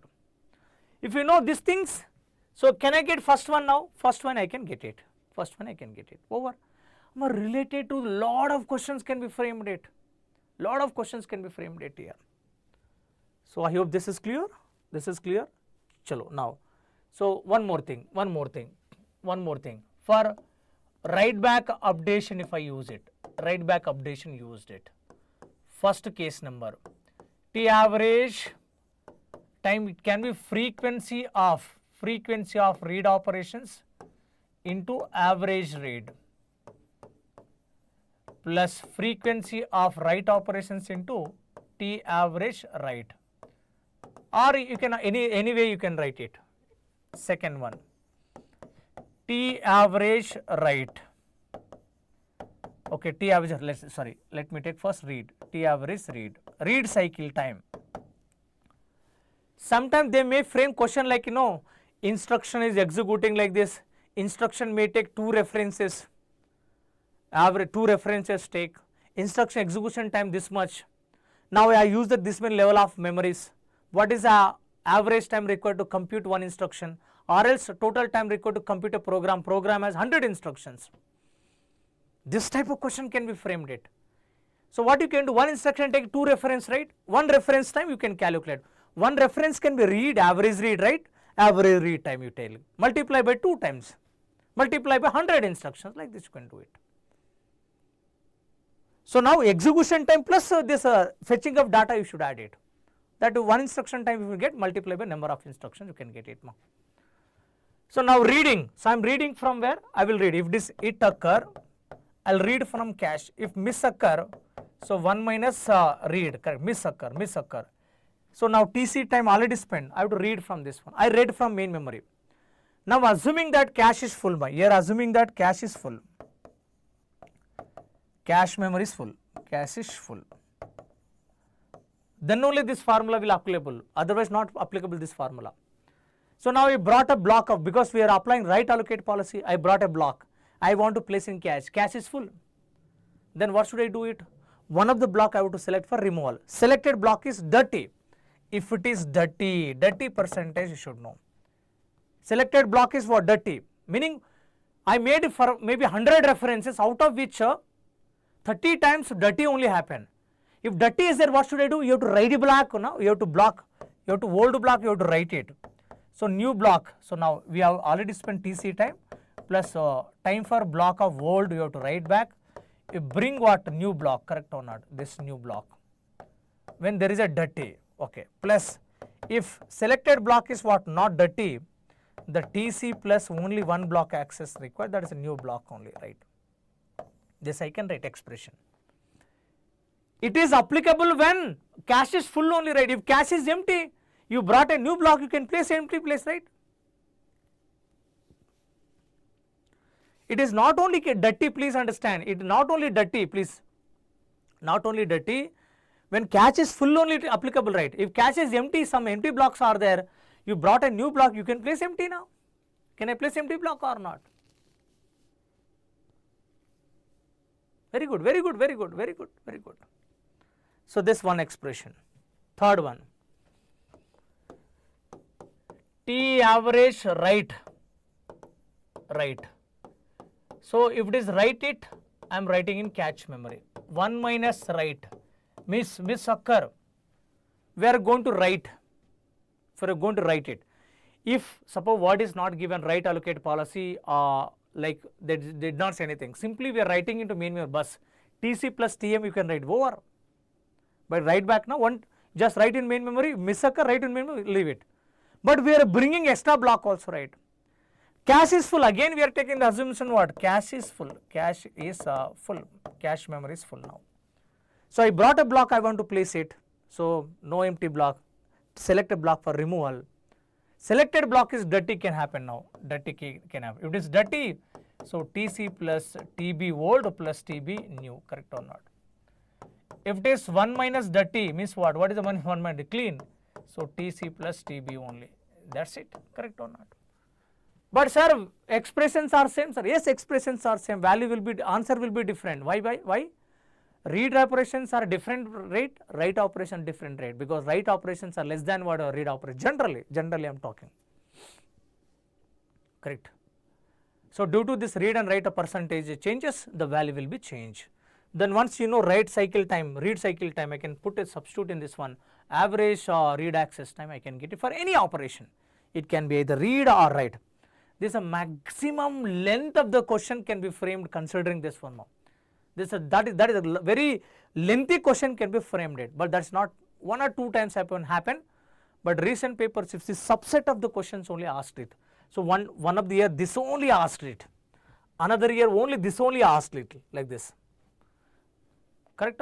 Just to work out samples. So take your own data, apply it, observe it, what is happening. Yeah, that is sufficient. You will understand the question easily. You understand the question easily. COA directly don't study always, please. I am strongly recommending. So compared to others, little more time you spend it, analyze yourself only. Try to digest yourself. Topic you should digest it. It's not only like reading something now. Don't read like this, you know. So line ko like pakrike you should extract. Okay, what happens if I do like this? What happens if I do like broader way connectivity? Little you connect to operating system point of view. Like this you connect and solve the problems. Very good questions are there in the PYQs. That's what maximum PYQs solve it, so that clarity will come. When you practice in PYQs, observe something and note down in your short notes. So definitely no, tough questions also you are able to solve. Trust me my words, you will solve tough questions of COA also. So generally in most of the papers if you see, generally tough question comes, try maximum COA question, try at last, cycle number 3 or cycle number 2 or cycle number 3 attempt COA questions. Then it will work out, you will able to solve it, you are able to solve it. The beauty of COA, you know, it is looks make you like, oh okay, looks like very tough, or better I stop. But actually if you go a little inside and understand very interesting things, in one line only you can able to put it and get the answers. Very nicely they frame a question, you can enjoy that questions. So that way you treat. Yes Vinay, Pardasarathi, JP.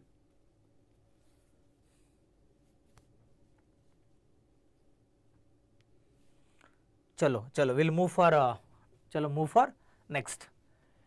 Instruction set architecture and instruction pipeline. Most important topic.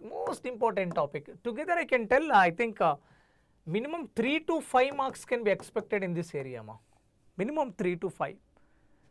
Highly possible 4 marks, 5 marks, sometime even 2024 paper. 4 plus 2, 6 marks came from this area. 4 marks from ISA only. 2 marks from instruction pipeline. 6 marks came.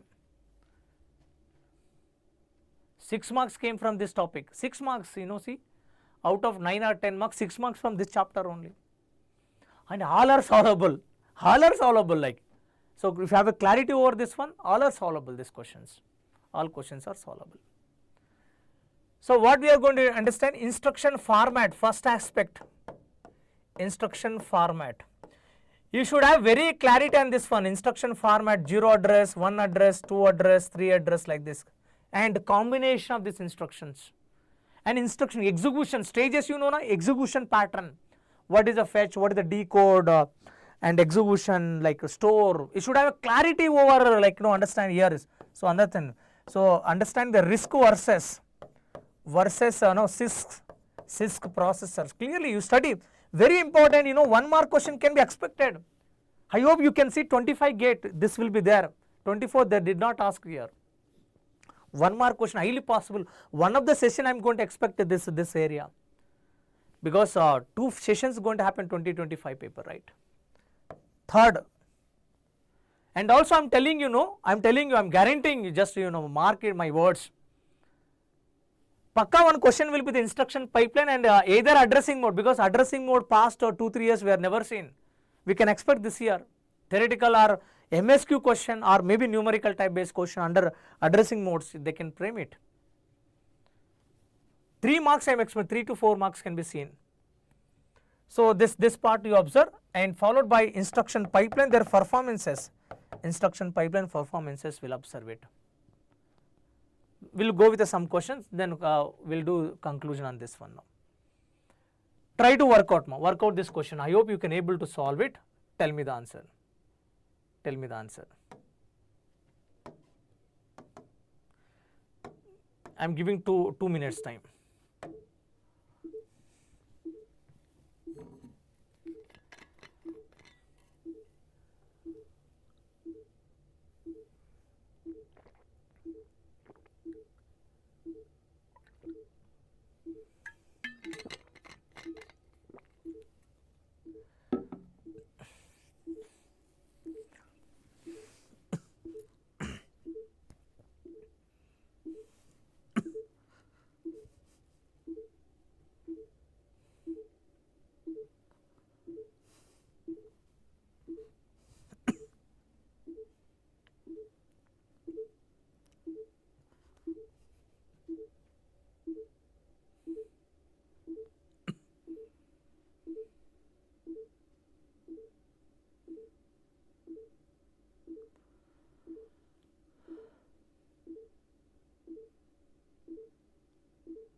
Attempt take a break for just 5 to 10 minutes, just 8 minutes you can take a break for 8 minutes.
Yes, how many people did you solve this question? How many people you solved it?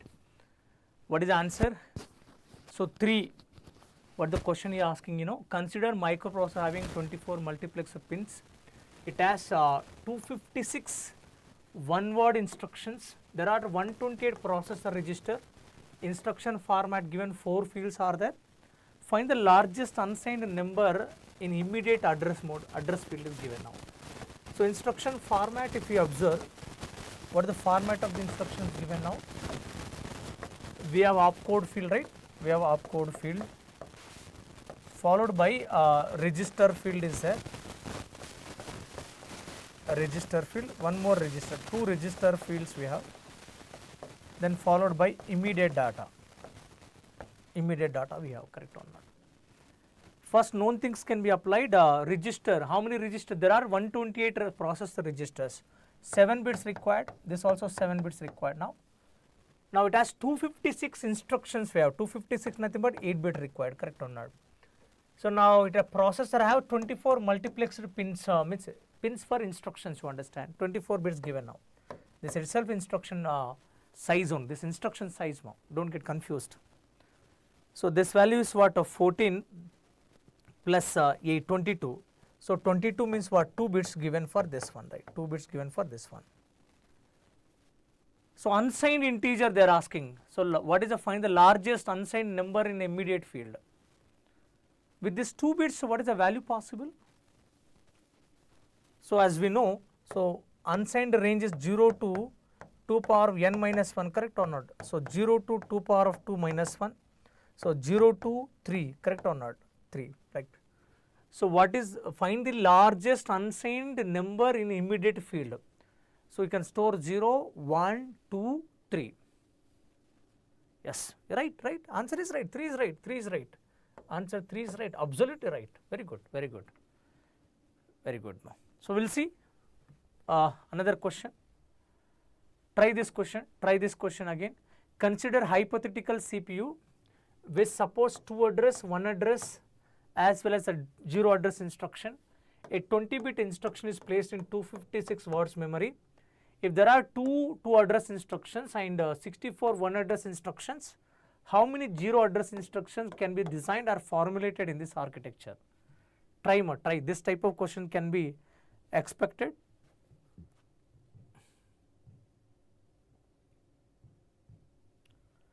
Try this question, all of you.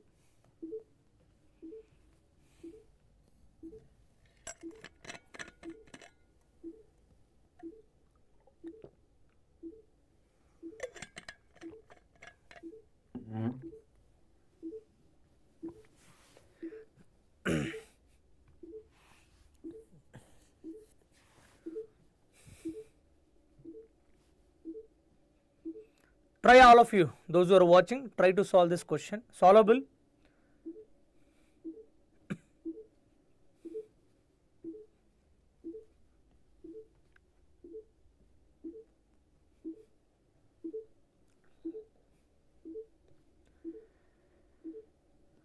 For EC syllabus, for EC students also CO subject is there, but the few topics are there. In that topics, if you see the instruction format and addressing modes and the instruction pipeline. So this is the topics which are part of the EC syllabus, and EC students also try to focus these areas, because compared to CSE, in EC paper we can see the easy questions. So a couple of times they asked after introducing this subject, especially they frame the questions from this address instruction format only. They frame the question instruction format, like before one question is given, similar type question only framed in EC paper also. Other is like 0 address instruction based, like stack based architecture, related to stack based architecture also, they have framed a question one of the year.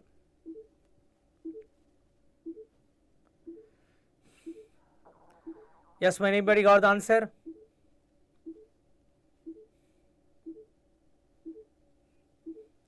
So naturally this takes 2 minutes of time because calculation required. Such type of questions, to try to solve it in a cycle 2, 9011G1120.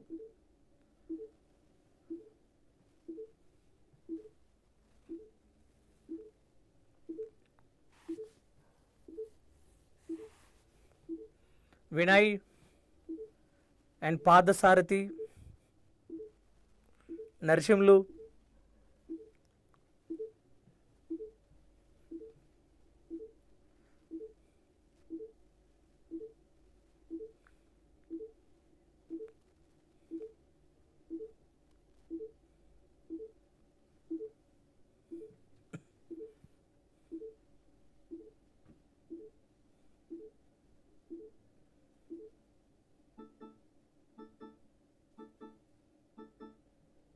Parthasarathi, you also got same answer. Are you 100% sure?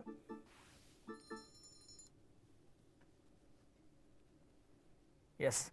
So now one address, two address, zero address given. Okay. One thing need to be understand here. Okay. One generalization expression which you can see. Generalization expression which you can see now. This instruction format is there. Okay. Instruction format suppose given now. Suppose I am taking scenario of this is instruction format, suppose 32-bit number is given. Okay, 32-bit number is given now. Very good, very good, very good. Suppose address field is given assumption, address field given 8-bit address is given assumption now, 8-bit addresses. But also you should understand it's not always compulsory memory addresses, it can be given address for registers also. In that case also we are able to write it. Normally if I talk 2 power of 32, what you can say?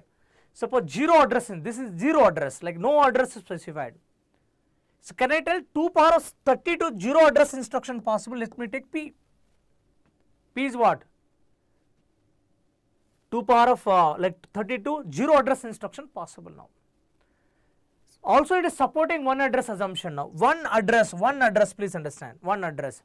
One address nothing but, suppose I am marking this one correct on, let me mark like this, one address nothing but 8-bit will go. So 8-bit you have taken to address, right, you are making to address nothing but 2 power 8 instructions are removed from this 0 address instruction, correct or not? Am I right all of you? 8-bit nothing but 2 power 8 addresses you removed, instruction removed. So that's what Q I am taking, Q is a 1 address instruction, because of adding this one 2 power 8 instructions has to remove it. 2 power 8 instruction has to remove it. Now I can tell it is supporting 0 address as well 1 address together, this architecture is supporting. Sir, I want to make it to support even 3 address instruction. So let's take R. 3 addresses, please understand 3 addresses. This is 0 address, 1 address, 2 addresses assumption, 2 addresses. 2 addresses nothing but one more na? Like this, no, one more 8-bit. So 8 plus 8, 16-bit you invalidated here. So therefore I can write 2 power 16 instructions has to remove from this one. Then I can tell this is the finest expression which is supporting 0 address, 1 address, 2 address. This is a P nothing but what? 0 address. So 0 address instruction. This is what? 1 address instruction. So this is what? 2 address instruction now. Now you substitute whatever values are there, you can write, you can get it. Suppose example P ask, Q R they will give P ask, sometimes P R give it, they will ask Q, this to given R can be asked. So now we can express this into this. Now 2 address, 1 address, 0 address instruction, 20-bit instruction placed in 256 word memory is there. If there are 2 address instructions and 64 1 address instructions, how many 0 address instruction possible? So I can express it, this we can express it like this, sorry. So now 2 power of 20, right? So 2 power of 20 instruction P plus, so how many address bits are there now? 256 words memory nothing but 8-bit required address or not? So Q into 2 power 8 plus R into 2 power of 16, correct? This only na expression, all of you. So this is a 0 address instruction, that 0 address instruction. This is what? 1 address instruction, 1 address instruction. This is what? 2 address instruction now. So 2 power of 20 equal to P we need to calculate. Q 1 address instructions, how many are there? 1 address instructions they given, no sorry read it. There are 2 address instructions, 64 1 address instructions are there. So 64 into 2 power 8 plus 2 into 2 power 16, please understand now. R cannot be, please understand, if I take it suppose example 2 power 4 16, R cannot be 16. If it is 16, it cannot support. It cannot support, like this is a value. So now, so 2 power 20 value is nothing but the P equal to, so 1024 into 1024, correct? 1024 P value minus, so this 2 power of 6, 2 power of 8, 14 nothing but 16,384 plus 2 power of 1. So this is 17, right? So 128 into what? 1024, correct? So this value if you simplify, what you got answer? 9011 901120. Yes, correct. This value is correct. All of you same answer you got, everyone, those who are watching. So this is standardized expression. It is not compulsory 2 power 8. Suppose example, sometimes they will frame a question like, two type of instructions are there. Understand, two types of instructions, I type and R type assumption. Now I type has like memory address and like register address is given. So together you should take it. So 2-3 gate questions are there. Even 2024 there was a question, two questions framed in this area. Did you observe, anybody observe 2024 gate questions? In one of the session, two questions are there. MSQ question one is, as well as a numerical type question or something that asked it. 4 marks from this, only this topic. Okay. So come to the point. Next, try this question. Try this question now.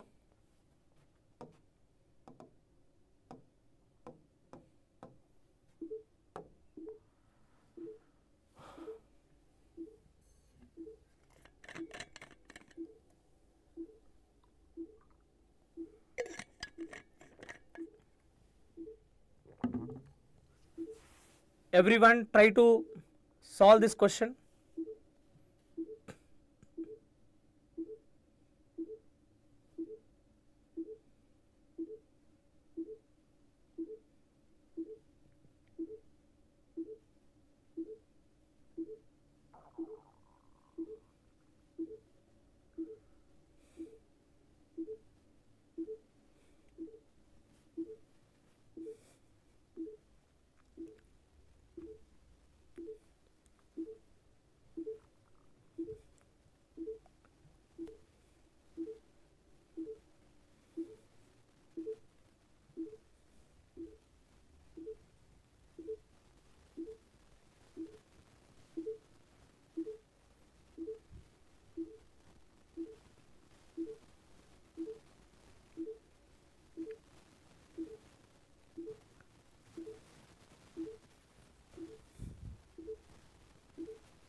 Yes.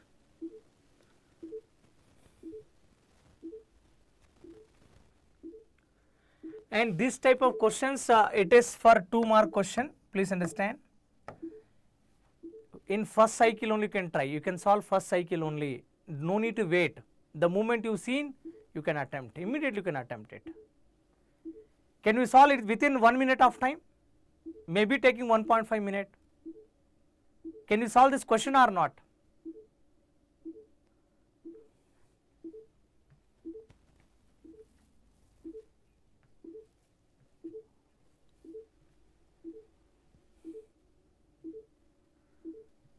Yes, I can stop this one. Okay. Computer system in which 62 registers are there and total 55 instructions available. The computer allowed 2 address instruction only, 2 address instruction format. So quickly 2 address instruction format I can take it. Okay, this format is 2 address instruction format. 2 address means what? Okay, opcode we have 2 addresses, we have like this, 2 addresses now. Where one operand can be register operand, a register operand. Another is what? Memory operand, memory operand, this one. So the memory is byte addressable memory, byte addressable memory. 256 bytes memory is there now. To address 256 kilobytes, how many bits required to address? 1K, 10 bits, 256 what? 8. 18 bits or not? So this field is required what? 18 bits are required. Registers, how many registers? 62 registers are there. To identify one register out of 62, we require 6 bits. So 6 bits we have taken. How many opcodes are there now? 55 opcodes are there. To identify one opcode, again 6 bits required now. 6 plus 6, 12. So 12 plus 18, this instruction set architecture size. So this size will be 30 bits. 30 bits. Very good, ma, very good. That such type of questions highly possible for a 2 marks question, 2 marks question possible. I hope this is clear. Chalo, quickly move on to next question. So next question. So now we are moving into some instruction execution level. Try this question. It is also nice question. Try.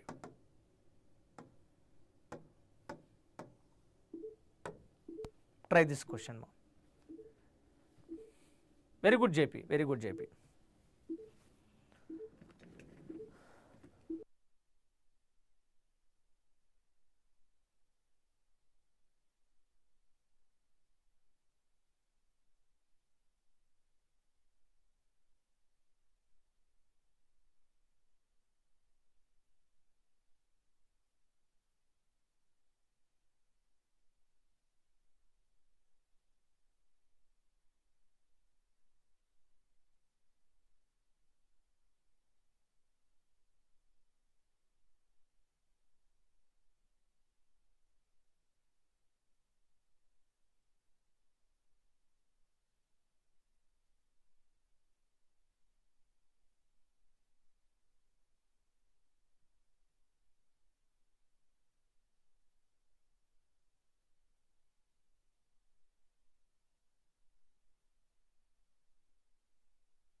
Anybody got the answer?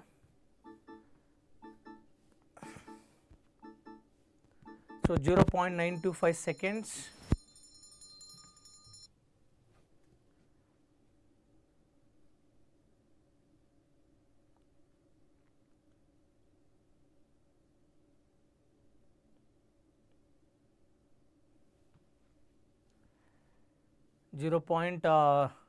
So generally time for program, please understand how to evaluate the time for program. So time for program, please understand, you should know how many instructions are there. Okay. So number of instructions program has. Now average, like a clock per instruction average. How many clocks per instruction, average instruction, followed by time for clock, So these are the components. So if you have, we can get the answer now. So 0.925, 925. Okay, let's see now. So number of instructions already given. How many? 1 billion. So 1 billion nothing but can I write 10 power of 9 instructions. So we need CPI, clock per instruction we need. So clock per instruction average. Okay, average. Now to execute on this processor running 2 GHz clock rate gives, suppose 40% of instruction execute in one clock. So now there are 40% instruction which take one clock cycle time only, plus 35 instruction execute in 2 clock cycles. There are 35 instructions we have which takes 2 clock cycles, plus, and 25 instructions takes what? 25 instructions takes in 3 clock cycles, correct? 3 clock cycles. So what is the execution time for the program? They are asking now. So this value, so 0.4 plus, so 0.7, am I right? 3.5 into 2, 0.70 plus 3 times, so 0.75, correct?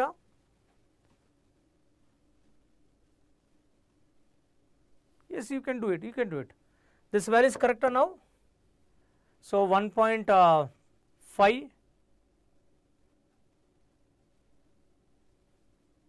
This value is correct. Tell me what is the value you got this one? What is this value got? Total value, total.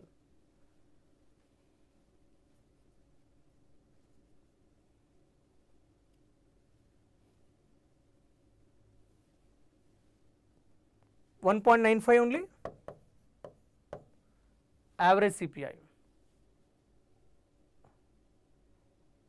1.45. This will be 85. Correct. 85 only. 1.85 we got. Now time for clock. Always do understand time for clock is inverse proportion to clock rate or clock period also can say. So what is the clock rate given? Clock rate given 2 gigahertz, right? 2 gigahertz. 2 gigahertz given now. So this 1 by 2 giga nothing but 10 power of 9 hertz, 10 power of 9. That is nothing but 0.5 nanoseconds we can tell. 0.5 nanoseconds. 0.5 nanoseconds, correct? Now you have to substitute in this one now. So number of instructions, just I am taking. So time for program equal to the n value 2 power of this 10 power of 9 instructions are there. Each instruction average clocks we are getting. So 1.85 clocks. This cycle time is what? 0.5 nanoseconds, correct? So 10 power of 9 into 1.85 into, so 0.5 into 10 power, this value you can write it, 5 into 10 power of minus 9 seconds I can write it. This component get cancelled and 0.5 this value, right? So 185 of 0. So 925 only now you are telling seconds, correct only. Yes. Very good, very good. Correct? Yes, yes, this time for program we can tell like. So next question. Try to answer this question, ma. Which of the following statement about the properties of RISC and CISC architecture is or not correct? Not true they are asking. Which of the following statements are not true? Hamad, you are right. Yes, 1.85 is right. So total program time also is nothing but number of instructions into instruction time in terms of clocks and clock value, clock time for clock value calculated. RISC architecture support variable length instructions. So this is true statement or false statement. RISC architecture support variable length instructions. RISC architecture always having what? Fixed size instructions, correct or not? So this statement is false. RISC control units are typically microprogrammed units so that the instruction set can be more flexible. So RISC style, using which type of control unit design? Tell me, you have a knowledge on this one. So you are saying A, B also false. Very good, this B false. Why, sir? RISC uses, hardwired control unit. Hardwired control unit, very good. Uses hardwired control unit. It is not flexible. Hardwired is not at all flexible, right? Because small changes required entire redesign of the control unit, right? That is wrong. CISC architecture support less number of register than RISC architecture. True. This type of question highly possible, I am telling you. This 25 you can see, one of the session can see related to CISC and RISC. RISC architecture support register to RISC architecture. This also true, correct or not? True, yes. As per the questions, your options you have to choose A, B or incorrect things. Incorrect things. Very good, very good, very good, very good.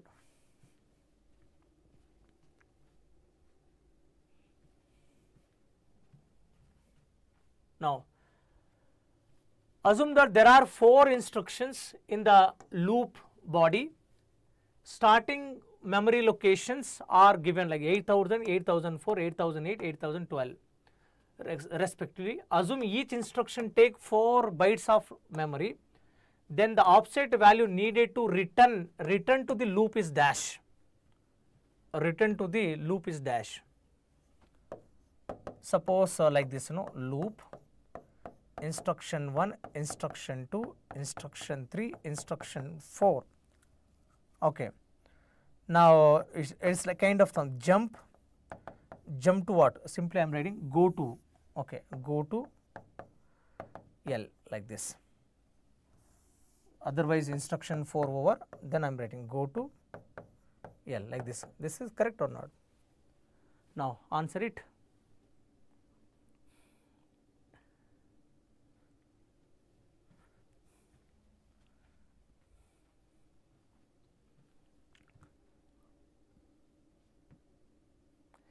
So it is related to PC relative addressing mode, correct? This question is related to what? PC relative addressing mode or not? Everyone, kindly respond. This question is related to PC relative addressing mode.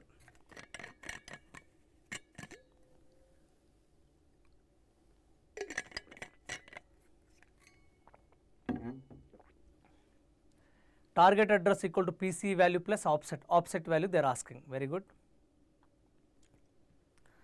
So you study well all the addressing modes, it won't take much time. All the addressing mode to study maybe 4-5 hours or maybe 6 hours.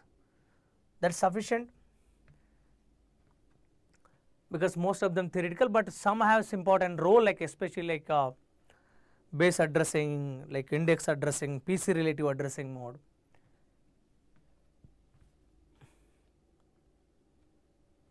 Very good. How much? Tell me what is the answer? What is the answer for this question?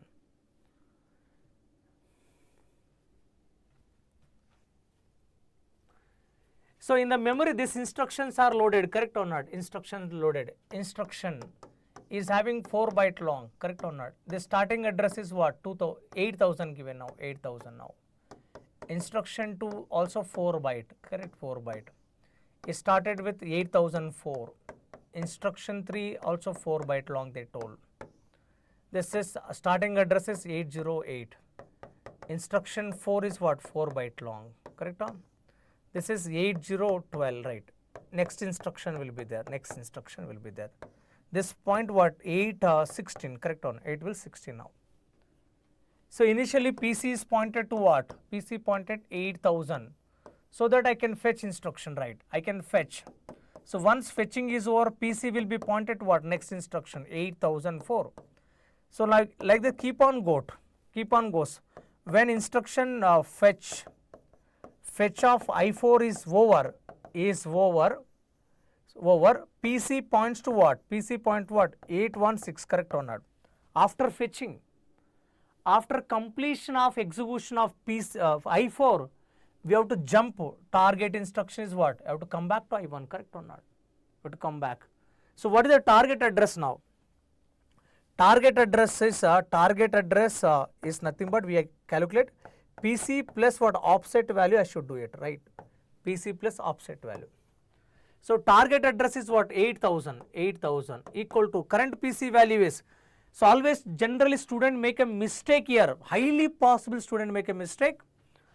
Once after fetching they will not consider this one. They will think that this is only going to happen. Because after fetching of I4 it is pointing to next address instruction. Once completed you have to compute address, you have to compute a target address. So target address equal to PC value. So PC value 8016 minus offset value should be, so minus 16 I should have, so that I can jump here. So answer is what? Minus 16. Very good observation, very good observation. Sir, I4 is from 802 to 815 and PC is 8 pointing, very good. So 806 plus offset should be 8000, then offset value is minus 16. Very good JP, very good JP, very good. I hope you understand this pattern. So come to the point. Consider three different processors, A, B, C executing on same instruction set. A has 4 giga clock rate and CPI is 1.5, B has 2 gigas clock rate and CPI is what? 1, and C has 8 giga clock rate and CPI is what? 3. If the processor executes the program in 10 seconds they are running, then which processor executes the largest number of instructions? I feel this question is good.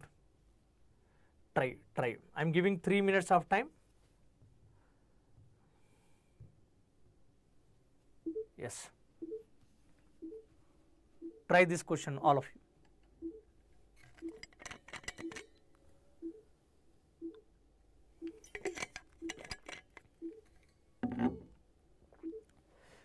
So by the way, JP, where did you study?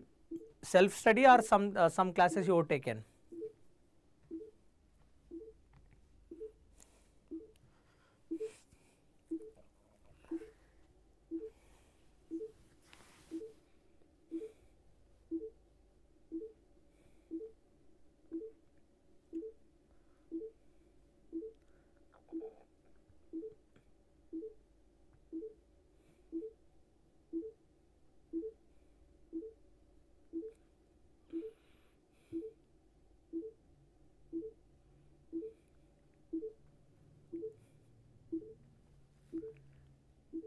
Good ma. Your concepts are good. Keep it in the same spirit. Try to focus on all confusion areas or these areas which you not covered.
Partha how many A is executing, how many B and C, you can tell me?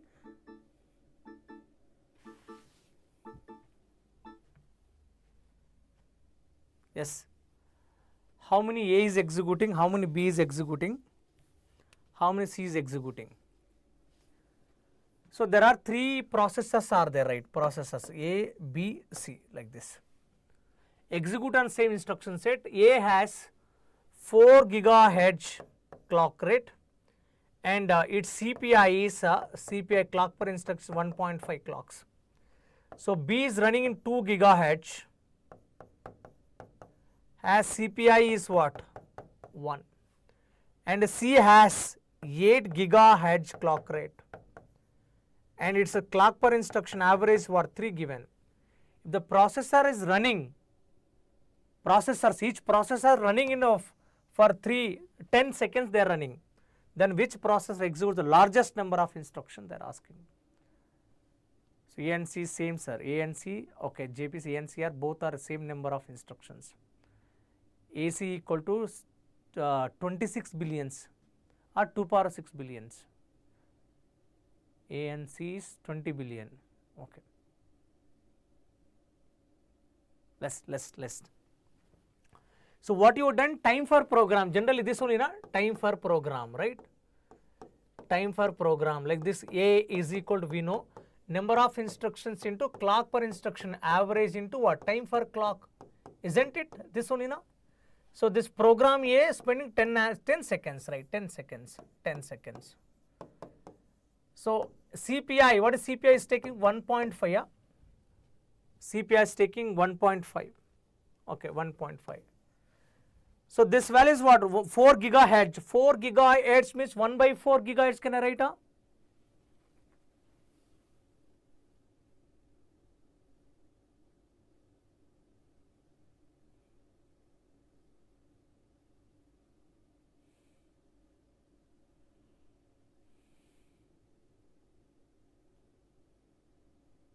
Okay, good JP, definitely you follow.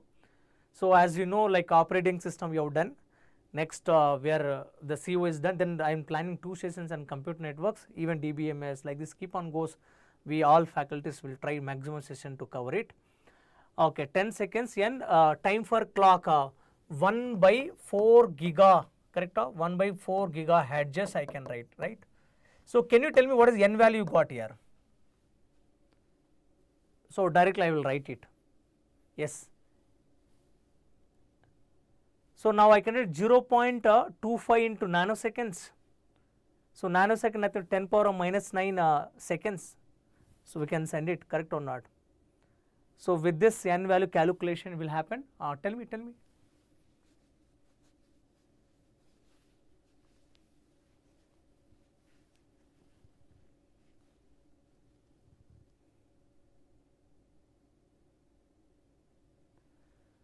So n equal to 2.6 into 10 power of 10. Okay, very good. 10 power of 10 you got, very good. So time for program equal to again n into CPI into time for clock. So this also running for 10 seconds. So n into here CPI value, what is CPI value? 1. So 1 into 0.5 nanoseconds I can write it. Here you can you tell me n value? All of you. For B, when I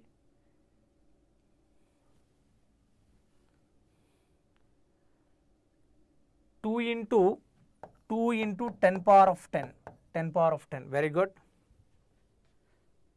Sorry. Time for program.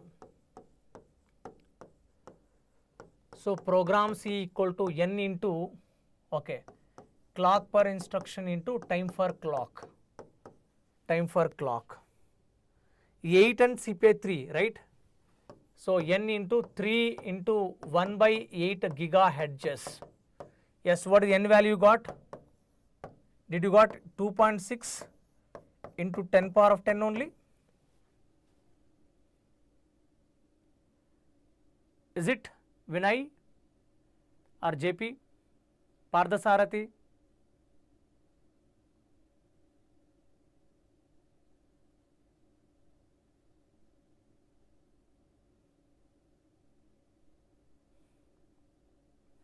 Yes. So therefore I can say, so A and C, okay, options can given like combinations are okay, executing same number of instructions, very good. So come to the point next. Consider, now we are moving for instruction pipeline based, very interesting questions. 4-stage instruction pipeline having delays like this given, and the third and fourth stages are merged into single stage having delay of 1000 nanoseconds. Calculated throughput increasing or decreasing in percentage. Assume that ideal pipeline processor. Try how many people will give correct answer, we'll see. Yes, try this question.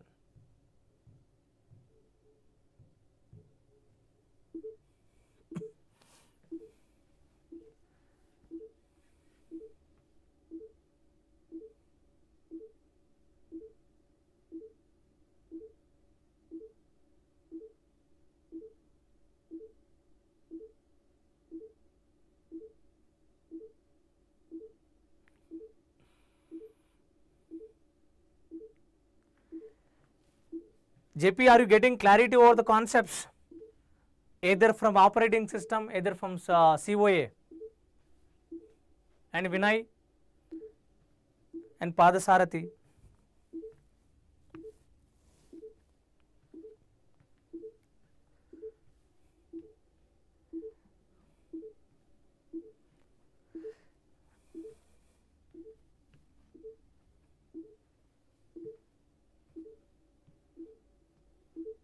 Good, good.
So with this type of questions, we can frame even MSQ question also, like can tell option A, throughput is increases, option B, throughput decreases, option C, increase percentage like this, decrease percentage some number can be given.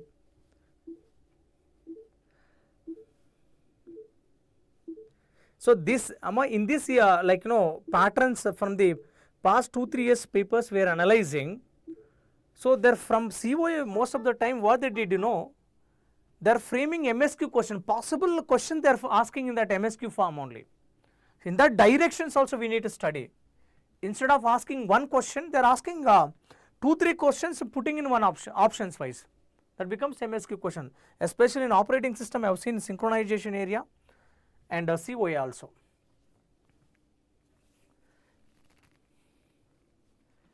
So when you merge it, please, when you merge it the stages, number of stages are less, definitely throughput is less or not. So directly I can tell decreases, it will decreases, but we need to calculate how much decreases will happen now. 4 stages pipeline having this one, correct or not? So one thing I should know, pipeline cycle time. So cycle time nothing but maximum stage delay. So ith stage delay, correct or not? Normally I'm taking 100, 200, 400, 600. So 600 nanoseconds we got, correct or not? 600 nanosecond we got. Cycle time. Now the later this we need to merge it. Calculate the throughput. How throughput can be calculated, can you tell me? throughput. How throughput can be calculated?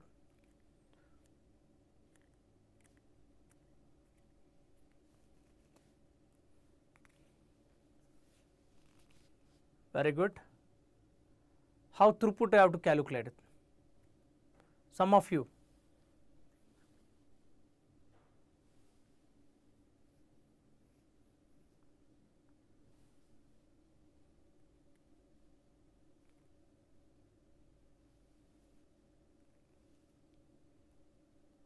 Too good, very good ma, very good JP. The process is correct. Clock per instruction by delay. So decreasing by 60% maybe Vinay telling. JP 1 by TP, the value of our ideal case. So one thing you understand, no? One important point you should notice here. Okay. Generally ideal pipeline nothing but clock per instruction average in ideal pipeline. Can you tell me, all of you? Simple question. Ideal pipeline, clock per instruction in a pipeline, clock per instruction, taking what, 1 or not? 1. 1 clock, correct or not? 1 clock, that's it. Ideal pipeline, we say this one. So now 1 clock cycle time, nothing but what? This clock cycle time, nothing but what? Maximum stage delay, that is nothing but 600 nanoseconds. Average instruction time is 600 nanoseconds, correct or not? 600 nanosecond. Simply I can tell, so one instruction to complete what, 600 nanoseconds taking, correct or not? If I allow to run 1 second, how many instruction will run? That is only throughput. Am I right like this? Is aptitude question or not? You are taking one instruction to complete 600 nanosecond. If I allow to run 1 second, so how many instruction can run? This is only now. Hello?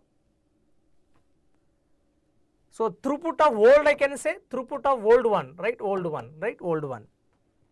How much you got? Can you please tell me now this value? How much this value you got? Very good. 1 by 600. You are right. You are right, Hamad given. Very good. Very good, Hamad. Very good. You tell me this instruction per unit time is throughput. Very good. Very good. But you know, sometimes we get confused with this one. Always, you know, be mind like this, you know. Because 1 by that value, 1 by this value, if you start remembering now, one time may forget how 1 by came. That's what I suggested sincerely, my all dear student, from operating system and computer organization, don't try to remember things. Focus more on this. So 1 by 600, but in terms of what you can say, so 0.016, but nanoseconds also there na? Into 100% I have to do, correct? So this value is what? 1 instruction by 1 by 600, right? So 1 by 600 nanoseconds, 1 by 600 nanoseconds, correct? This I can write 1000 by 600 into 10 power of 6 instructions per second can I write. So 0 cancel. So this old value 10 by 6, how much value? Can you tell me? 10 by 6.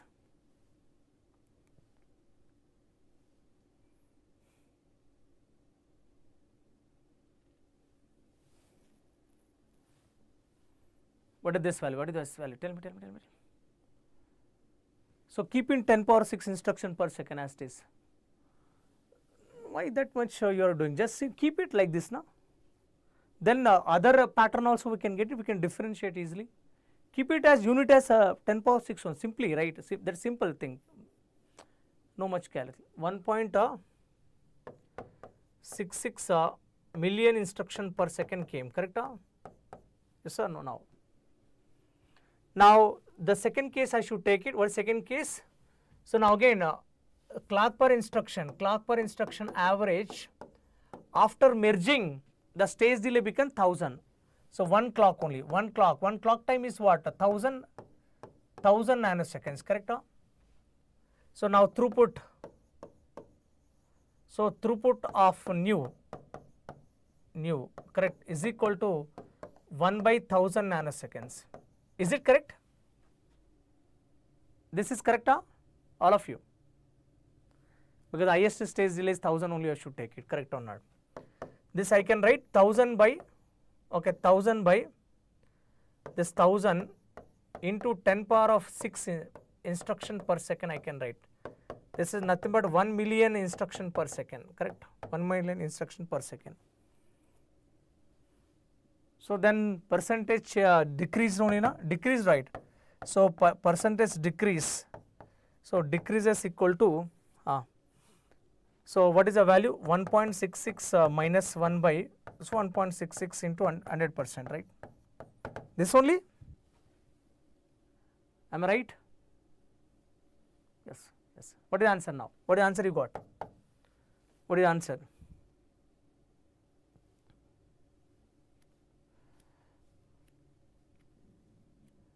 So I think somebody previously given, so that I missed a comment.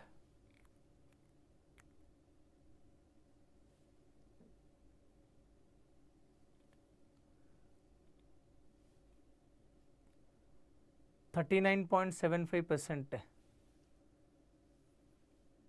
So approximately you are selling 40%. Correct. Chalo, move on to another question. Tell me now. Straightforward question, you can answer it. Suppose pipeline P operate 600 megahertz. It has a speed of factor of 6 and efficiency 60% given. Number of stages they are asking. Number of stages approximately 40%. Correct, Vinay. Yes, tell me. The efficiency of pipeline. Efficiency again is a very generic statement. Generic statement can be seen in COA, OAS and computer net. Very generic. Useful time by total time. But how to getting into this CO type, pipeline type? Useful nothing but utilized speed of factor by ideal speed of factor. Utilize the speed of factor by ideal is what? K, correct or not? K. So K is what? Ideal speed of factor, K is nothing but number of stages only, correct or not? So this we have to simplify. So K, there are number of stages only, na? So what is the K value got now? Useful by total, very good. Operate 600 megahertz, it has a speed of factor of the 6 and efficiency 60%. Calculate the number of stages. Speed of factor.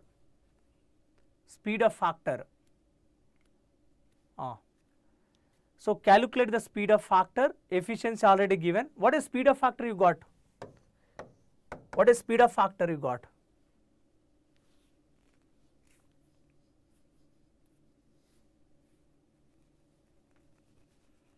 What is speed of factor you got, ma? Already given speed up. Sorry. I need 6 already given, right? This value. So this you need to simplify only, right? 60% is equal to this 6 by K only, correct or not?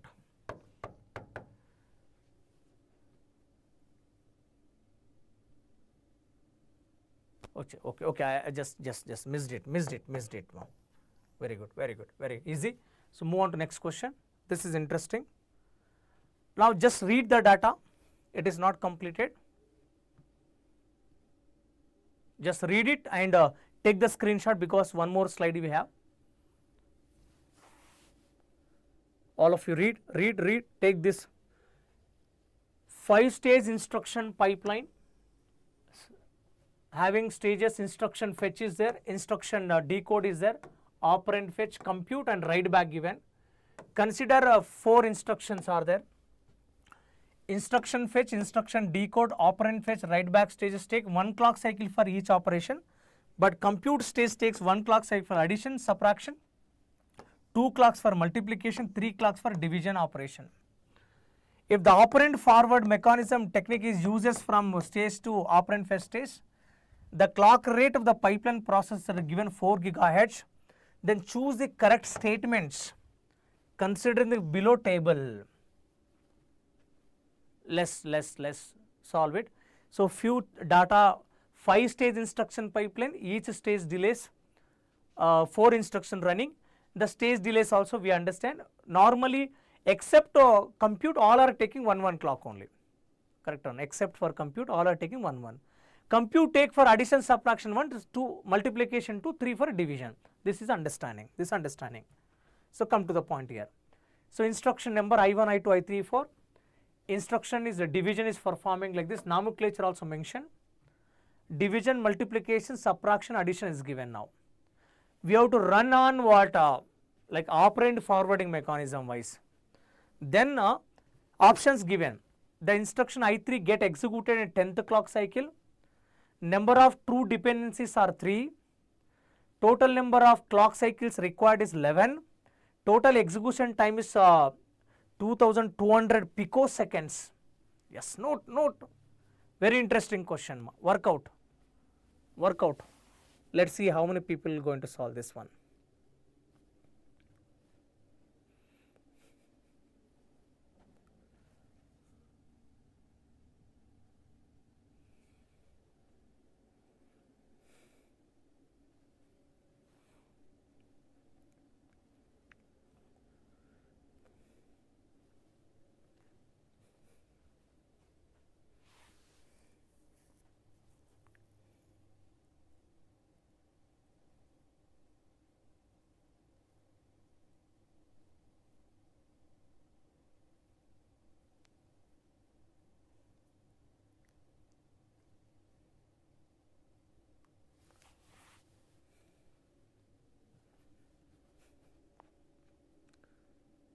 Yes, more of you, did you copy this one?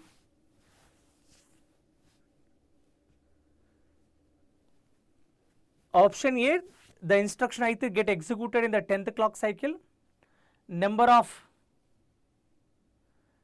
true dependencies are 3. Total number of clock cycle required are 11 to compute this one.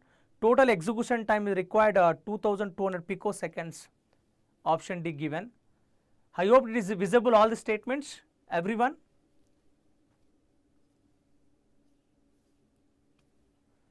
Try run, I will also parallelly execute it, I will run it. So 5-stage instruction pipeline, correct? 5-stage instruction pipeline. So let me draw this instruction cycles. 4 instructions are there, right? 4 instructions are there. Consider 4 instructions, like instruction fetch, decode, all are taking one only. Compute stage only taking differently, correct? First instruction is what? Division only, right? First instruction division. So instruction 1,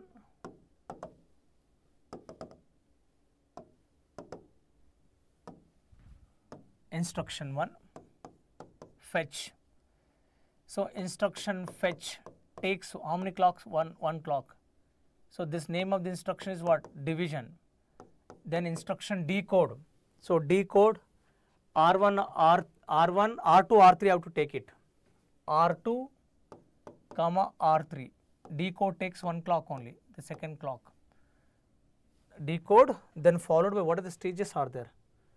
Instruction fetch, instruction decode, operand fetch. So let me do it operand fetch separately. It's just merely decoding this or merely decoding instruction, then operand fetch is there. Operand fetch is R2, R3, right? Clock number 3. Then compute R2 by R3 computing. This is taking how many clock cycles? So division. So compute stage required 3 clock cycle for division operation. 3 clock cycle required. So let's take 1, 2, 3 clocks. 4th clock, 5th clock, 6th clock, like this. Okay. Then write back, register write back. It is the 7th clock. Understand now. We are storing results in what? R1. Storing results in R1 now. The followed by next instruction. So I can start from here like this.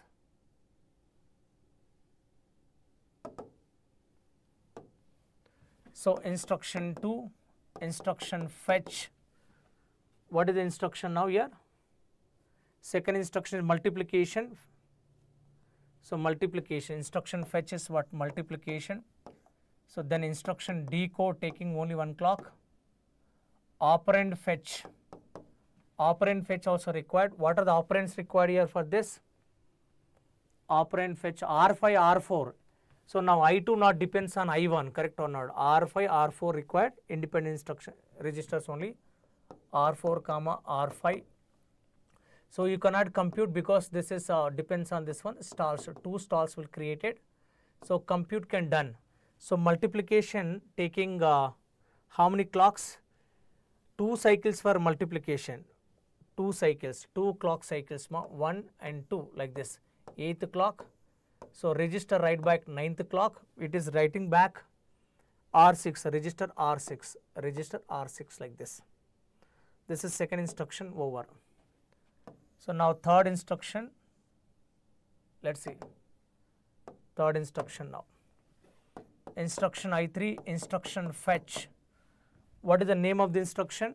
Subtraction. So name of this instruction is what? Subtraction. Fetch over instruction decode, simply decoding. Operand fetch.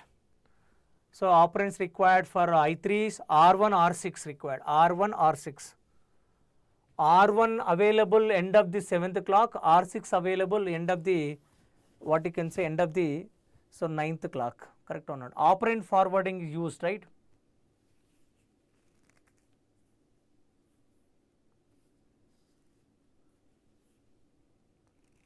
Let's understand now, okay. So I cannot forward, operand fetch I cannot do it, simply what I can do, I can forward, okay, we can forward. So operand forwarding used. So results I can forward here itself, correct or not? I can forward here, right? So I can forward here, okay now. So what is happening now? Off clock forwarded to here, then we can run here. So I can compute here itself only, compute. I can do computation. So compute required for subtraction, how many clocks? Takes 1 clock for addition and subtraction, only 1 clock is taken, correct? So I can compute here, correct or not? Computation of whatever results is there, I am computing. So this result, let's take x, okay. So x is coming, correct or not? Now here also R1, so now this result is, let's take it is coming as y. Let's take this x, this is y assumption now, okay, x and y. So it is for this R1 comes here, no? Okay, R1 anyway comes here, R1 comes minus y I am writing, okay. This is a register write back at 10th clock, register write back at 10th clock, storing in the register of R0, storing it R0, this done. So next one is understand now, next instruction is, so instruction I4, instruction fetch. So name of the instruction is what? Addition, addition. So R0, R7 required, R0 available here. So this instruction decode can happen here, I cannot, so I can forward here, correct or not? I can forward. So I can compute here itself, right? I can compute here itself, right? So computation is nothing but suppose this value is Z. So now what we are adding here? R0, R7, R7 comes, where is R7? R7 is a new register only, no relation, right? R7, R0 comes from Z, so Z plus R7 I can say. Now I can do operand fetch here itself as R7 only, like this, unclock. So register write back at 11th clock, R8 I can do, sorry. R8 I can do, register R8, yes, this is done now, okay. So this is what you can say, so timing diagram for executing the instructions, 4 instructions by using operand forwarding, Then we can see the options.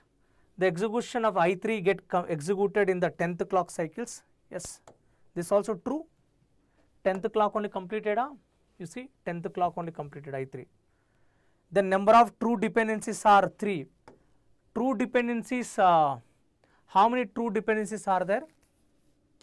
True dependency. How many, can you tell me what are the dependencies we have? True dependency. So now see, I2 depends on I1. Does it I2 depends on I1? No. I3 depends on I2. I3 depends on I1. So I1, I3. One is I1, I2 also, right? Sorry, I1, I2 is not there, sorry.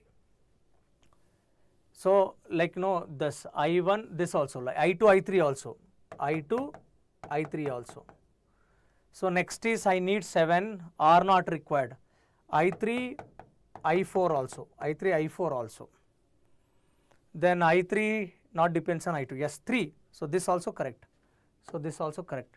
Total number of clock cycle required how many? 11. This also corrected. Total execution time is 2200 picoseconds given. So now let's solve it. Number of clocks required how many? So total time for program. So time for program equal to number of instructions, average clock per instruction into what you can say, this time for clock, correct? Time for clock. So this number of instructions into average clock is 1 we have taken, correct or not? Clock per instruction average, yes. Into time for clock. Time for clock depends on what clock rate. Pipeline processor is what? 4 gigahertz is given now. So 4 gigahertz is nothing but 4 gigahertz, correct or not? So this value is what you can say, number of instructions 11 only, na? So something is anything missing my here? Then the correct statement 2.7, then okay, 27 picoseconds you are telling, okay, into this 0.25 nanoseconds, correct?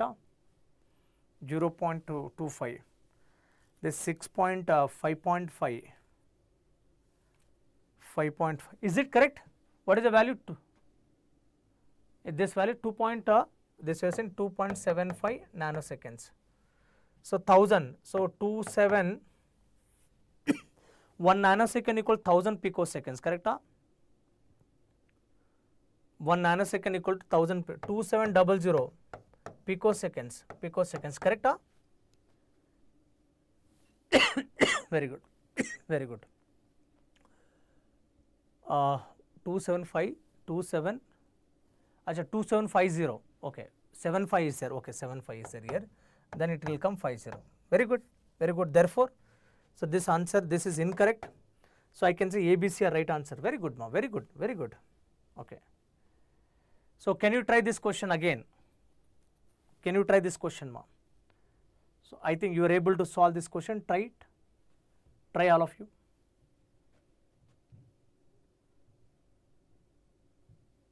Try this question, all of you. All of you must try. All of you must try.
Try.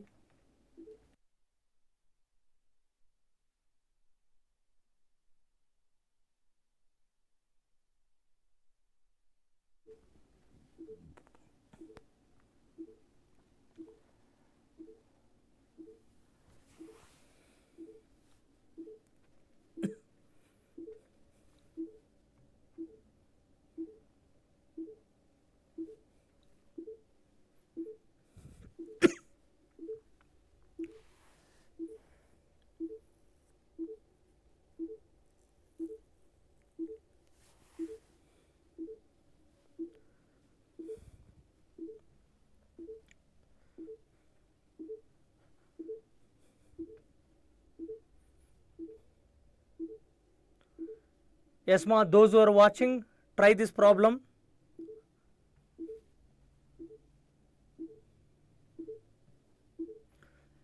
Ma, this type of question asked in 2024 also, many years repeated. area is repeated but differently they are asking.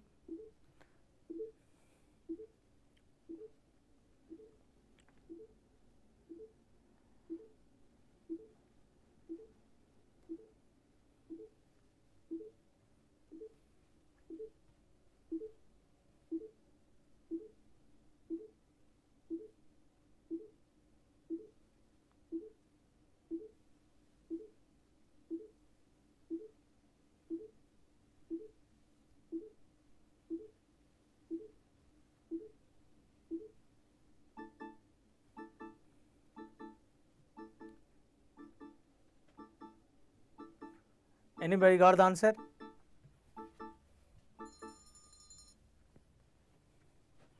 Calculate the average clock per instruction only, correct or not? They are asking clock per instruction only, right? Clock per instruction, okay. So what they mention, due to data hazard, so there is a data hazards are there. Data hazards, there are 5 stall cycle for every 15 instruction. Every 15 instruction, 5 clocks are happening. So we are finding for one instruction, na? So that is nothing but what, 5 out of 15 only, na?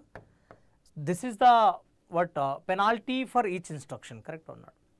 5 out of 15 penalty for one instruction, correct or not? One instruction time plus. Apart from this, branch misprediction causes 8 stall cycle, means branch instructions also there now.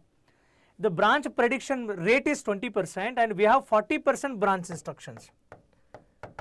So now you understand this is other dependency, okay.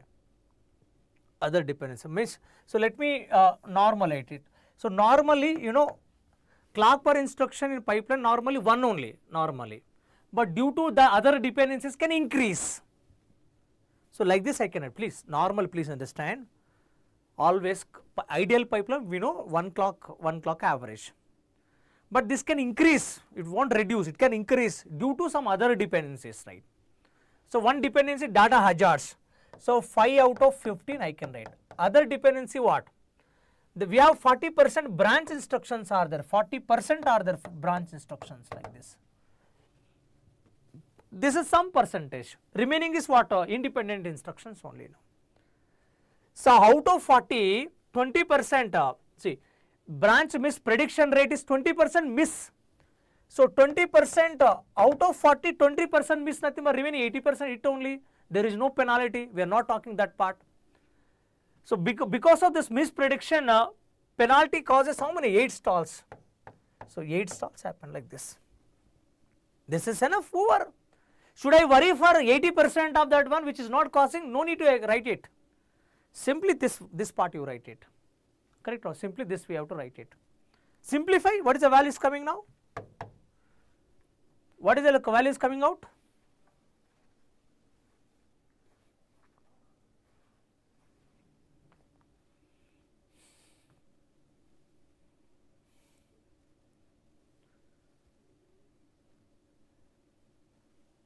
Yes, all of you, simple. This is, see, question is this much is there, right? No, see, one line, just one line you should write it like this, over. Are you sure, Vinay, 1.97? Absolutely right, absolutely right. Range may goes 1.96 to 1.98. 1.96 to 1.98 is the range can go. So this way you can able to answer this question, ma. Yes, clear.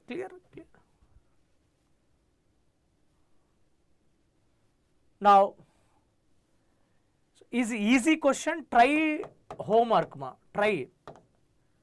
The speed of factor, you know, time with non-pipeline by time with pipeline, that's it. So non-pipeline is given what? Running 8 gigahertz, it take 8 clock cycle to finish it. So 8 into 1 by 8 gigahertz you can write it.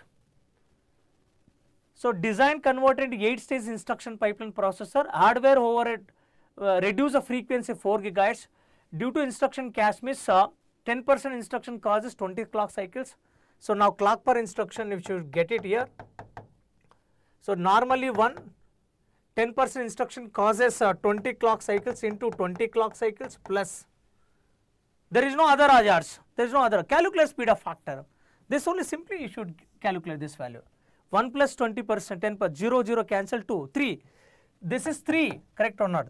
So 3 into 1 by 4 gigahertz. Tell me quickly this value. It looks like a lengthy question. Directly you can tell now. Numerator easy, that is what, non-pipeline. 8 clock cycle required average, we know. In pipeline required 1 clock, right? Only 1 clock, but due to dependency it can increase. That's what increased this one, 3. So this 8 by 3 into this clock rate is different, this clock rate is different. Yes, what is the answer? What is the answer? Yes, absolutely. If it is 1.3, your calculation is correct, 100% right, that is. What about other people for the confirmation? So 0.33. Are you sure? What happened? This 1 by 2, 8 by 3, 8 by 6, I guess. 1.33. 1.33. Very good, very good, very good. So 1.33 is answer, right? Possible. Yes, yes. Very good, very good. Some summarization we'll discuss on this one, okay, which you know, but just observe it. So what are things you need to be focused here? Instruction format, you study 0, 1, 2, their combinations you study. Instruction encoding, like instruction 3 address, 2 address and 1 address supports. IISc has n bit instruction length and m bit address is there. This is standardized expression you have to observe now. So 2 power n number of instructions equal p into q plus 2 power m r into 2 power 2m. Where p is the 1 address instruction, q is the 2 address and r is a 3 address instruction. This generalized thing you understand now. Performance of instruction pipeline given a speed of factor always greater than 1. Sometimes students do silly mistakes. When speed of factor given, some value may be substituted and they'll get less than 1. But simply they'll mark it numerical type question. Always please, whenever you are solving any speed of factor related questions, if you are getting speed of factor less than 1, nothing but your answer is 100% wrong. You should get a doubt, it should be more than 1. Speed of factor means what? We check now comparison with the non-pipeline. When compared to non-pipeline, it should be better than non-pipeline, correct or not? Pipeline never be is less than a pipeline performance. Better than non-pipeline, nothing but it should be greater than 1 only always. But sometimes mistake we do normally. But when you do mistakes, you should get a doubt whether you done correct or not. If less than 1 comes, you should get a doubt, you recheck these answers. That's what time with a non-pipeline, pipeline we know. So this generalization, please understand. Average clock per instruction pipeline will be 1. This we know. Okay, next. In the efficiency of the pipeline is what? Achieved speed of factor by ideal, where S is speed of factor and K is the number of stages. There are data dependency problems, read after write, write after read and write after write. So normally read after write is the original dependency, true dependency will take write after read and write after write is what you can say true dependency, anti-dependency, output dependency also we can tell. So this observation you should do it. Register renaming can eliminate write after read and write after write dependencies. Correct? All of you. This statement is correct. Everyone do respond. This statement is correct or not, all of you? Yes or no? No. Instruction rescheduling and operand forwarding are the solution to the data dependency problems. Instruction rescheduling is nothing but compiler help. Through compiler help, like trying to find an independent instruction, place them between the dependent one. So operand forwarding normally thing is there, but you have to carefully with operand forwarding, my dear students. Load followed by load instruction is there. Operand forwarding alone cannot be solved it. Load followed by load means 1 extra clock cycle required. Are you getting? You should mark it, note down. Suppose load followed by addition is there, you can simply forward it, you can do it. Simply forwarding can solve. Operand for mechanic can be solved. Like so operand for mechanic can solve data dependency problems. But sometimes may not be solved. Required 1 extra penalty, 1 clock cycle extra required. What cases are? Load by load. So load by load means I have to wait for that operand has to come, correct or not? I repeat my statement, load followed by load required. Operating forwarding plus one extra clock cycle. Other than is there, I can solve with operand forwarding. Other than is operand forwarding can solve it.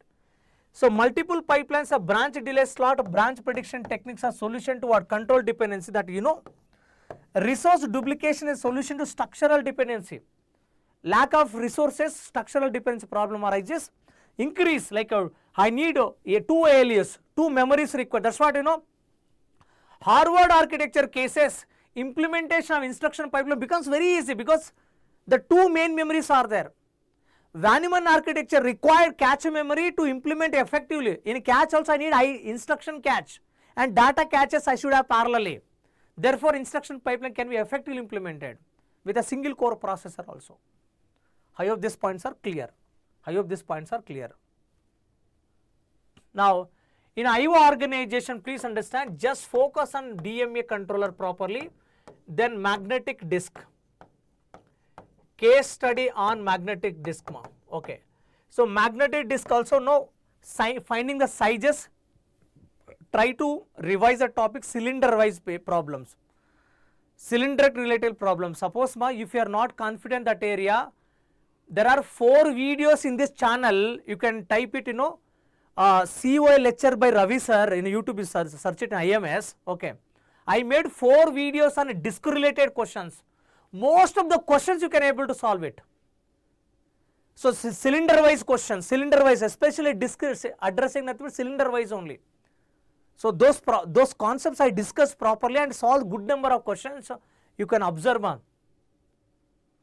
Are you getting my point? JP and Pardasarthi Vinay, because you might have attended my classes, you know this one. Other people I am trying to tell, in a same channel, recorded, like recorded form videos, under videos you can see, not live session, under videos it is list is there, COA list is there, in which detailed discussion on instruction pipeline, detailed discussion on floating point operation, detailed discuss secondary memory, especially disk related problems, concepts I taught. You can go to that video. So DMA controller based questions also I discussed, very easy. So very easy that you can attempt it. Okay. So basically DMA related, like sometime you know the question is what? Percentage of CPUs blocked, percentage of CPUs contributed, number of times CPU cycles needed to send it. That type of questions can be asked it. So we can see one question. Can you answer? Consider file size with 3 mega MB needed to transfer to main memory. The size of the DMA controller register is what? 16-bit. How many times will the processor interrupt the transfer of this file? Tell me the answer.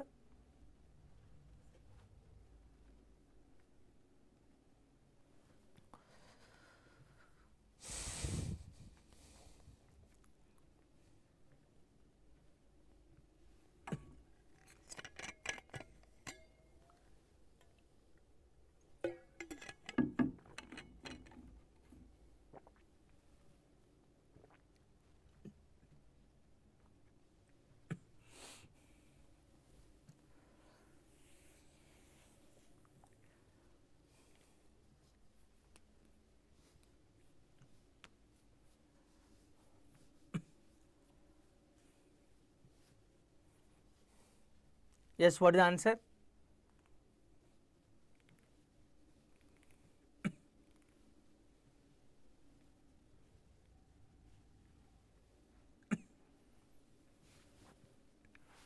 The file size need to be transferred 3 megabytes, correct or not? Now data count register is what? 16 bits. So within 16 bits, you know, maximum data can be transferred at a time. When the system bus you got 2 power of 16 bytes, nothing but 64 KB you can transfer, right? 64. Once you got a system bus, maximum you can transfer 64 KB. So number of times system bus required, simply this is other way you can say number of times. So number of times system bus needed, system bus required to transfer this file is 3 megabytes divided by 64 kilobytes, correct? This you have to simplify. What is the answer? 48, right? All of you getting 48 only? Pardasarasi, Vinay? Very good, very good, very good, very good. That's it. But you should know the configuration of this one, ma. You should know the configuration of this one. I hope this is clear, ma. So coming into the point, overall conclusion.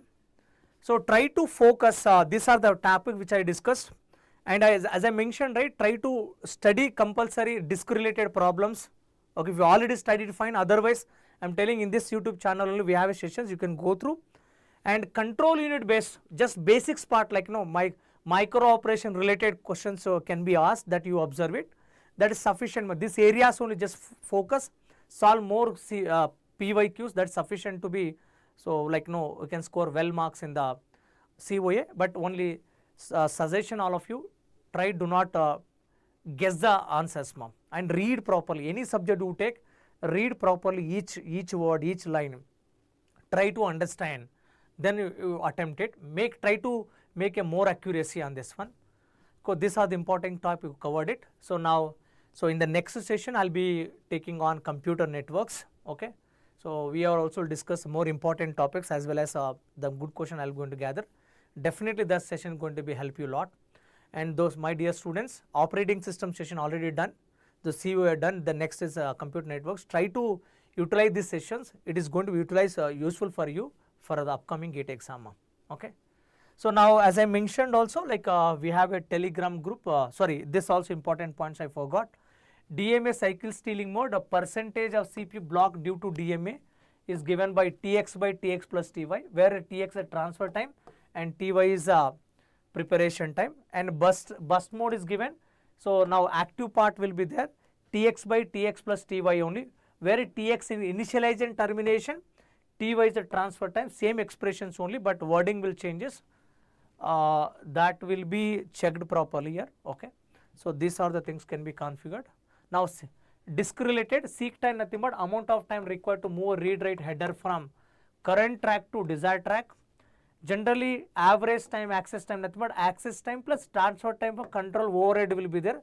This is value optional. Access time nothing but seeking plus average rotational latency is including access time. So one more important thing is that data transfer rate or bandwidth of the disk also they can ask. Bandwidth of the disk, even we can tell throughput of the disk also can name them.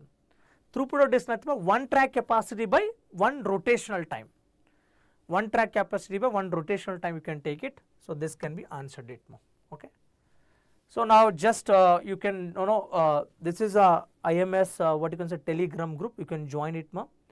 So like especially this PDF can be uploaded here. You can access it. Okay. So thank you all. Like we can stop. So I'll be taking another session on computer networks. So we do not have a class on tomorrow. That we plan day after tomorrow. That is on 25th, 26th we have a class on computer networks on 26th. Okay, you check the schedule, like it is already updated. The links already created. You can check it, and also inform to your friends also. They can join computer networks. Very important session for you guys. Okay, utilize the things, and if you okay ma, okay ma, okay. So any queries you have, all of you, JP, Vinay, and other people, anybody having any queries, so that I can address it. And telling I'm recommending all of you, if really benefited for this session, try to comment it like whatever your requirements are there, and whatever you observed you can comment on this video. So now this can be utilized useful for other aspirants also.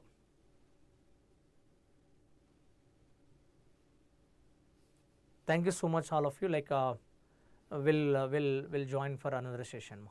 So I'll be stopping the session. Thank you all.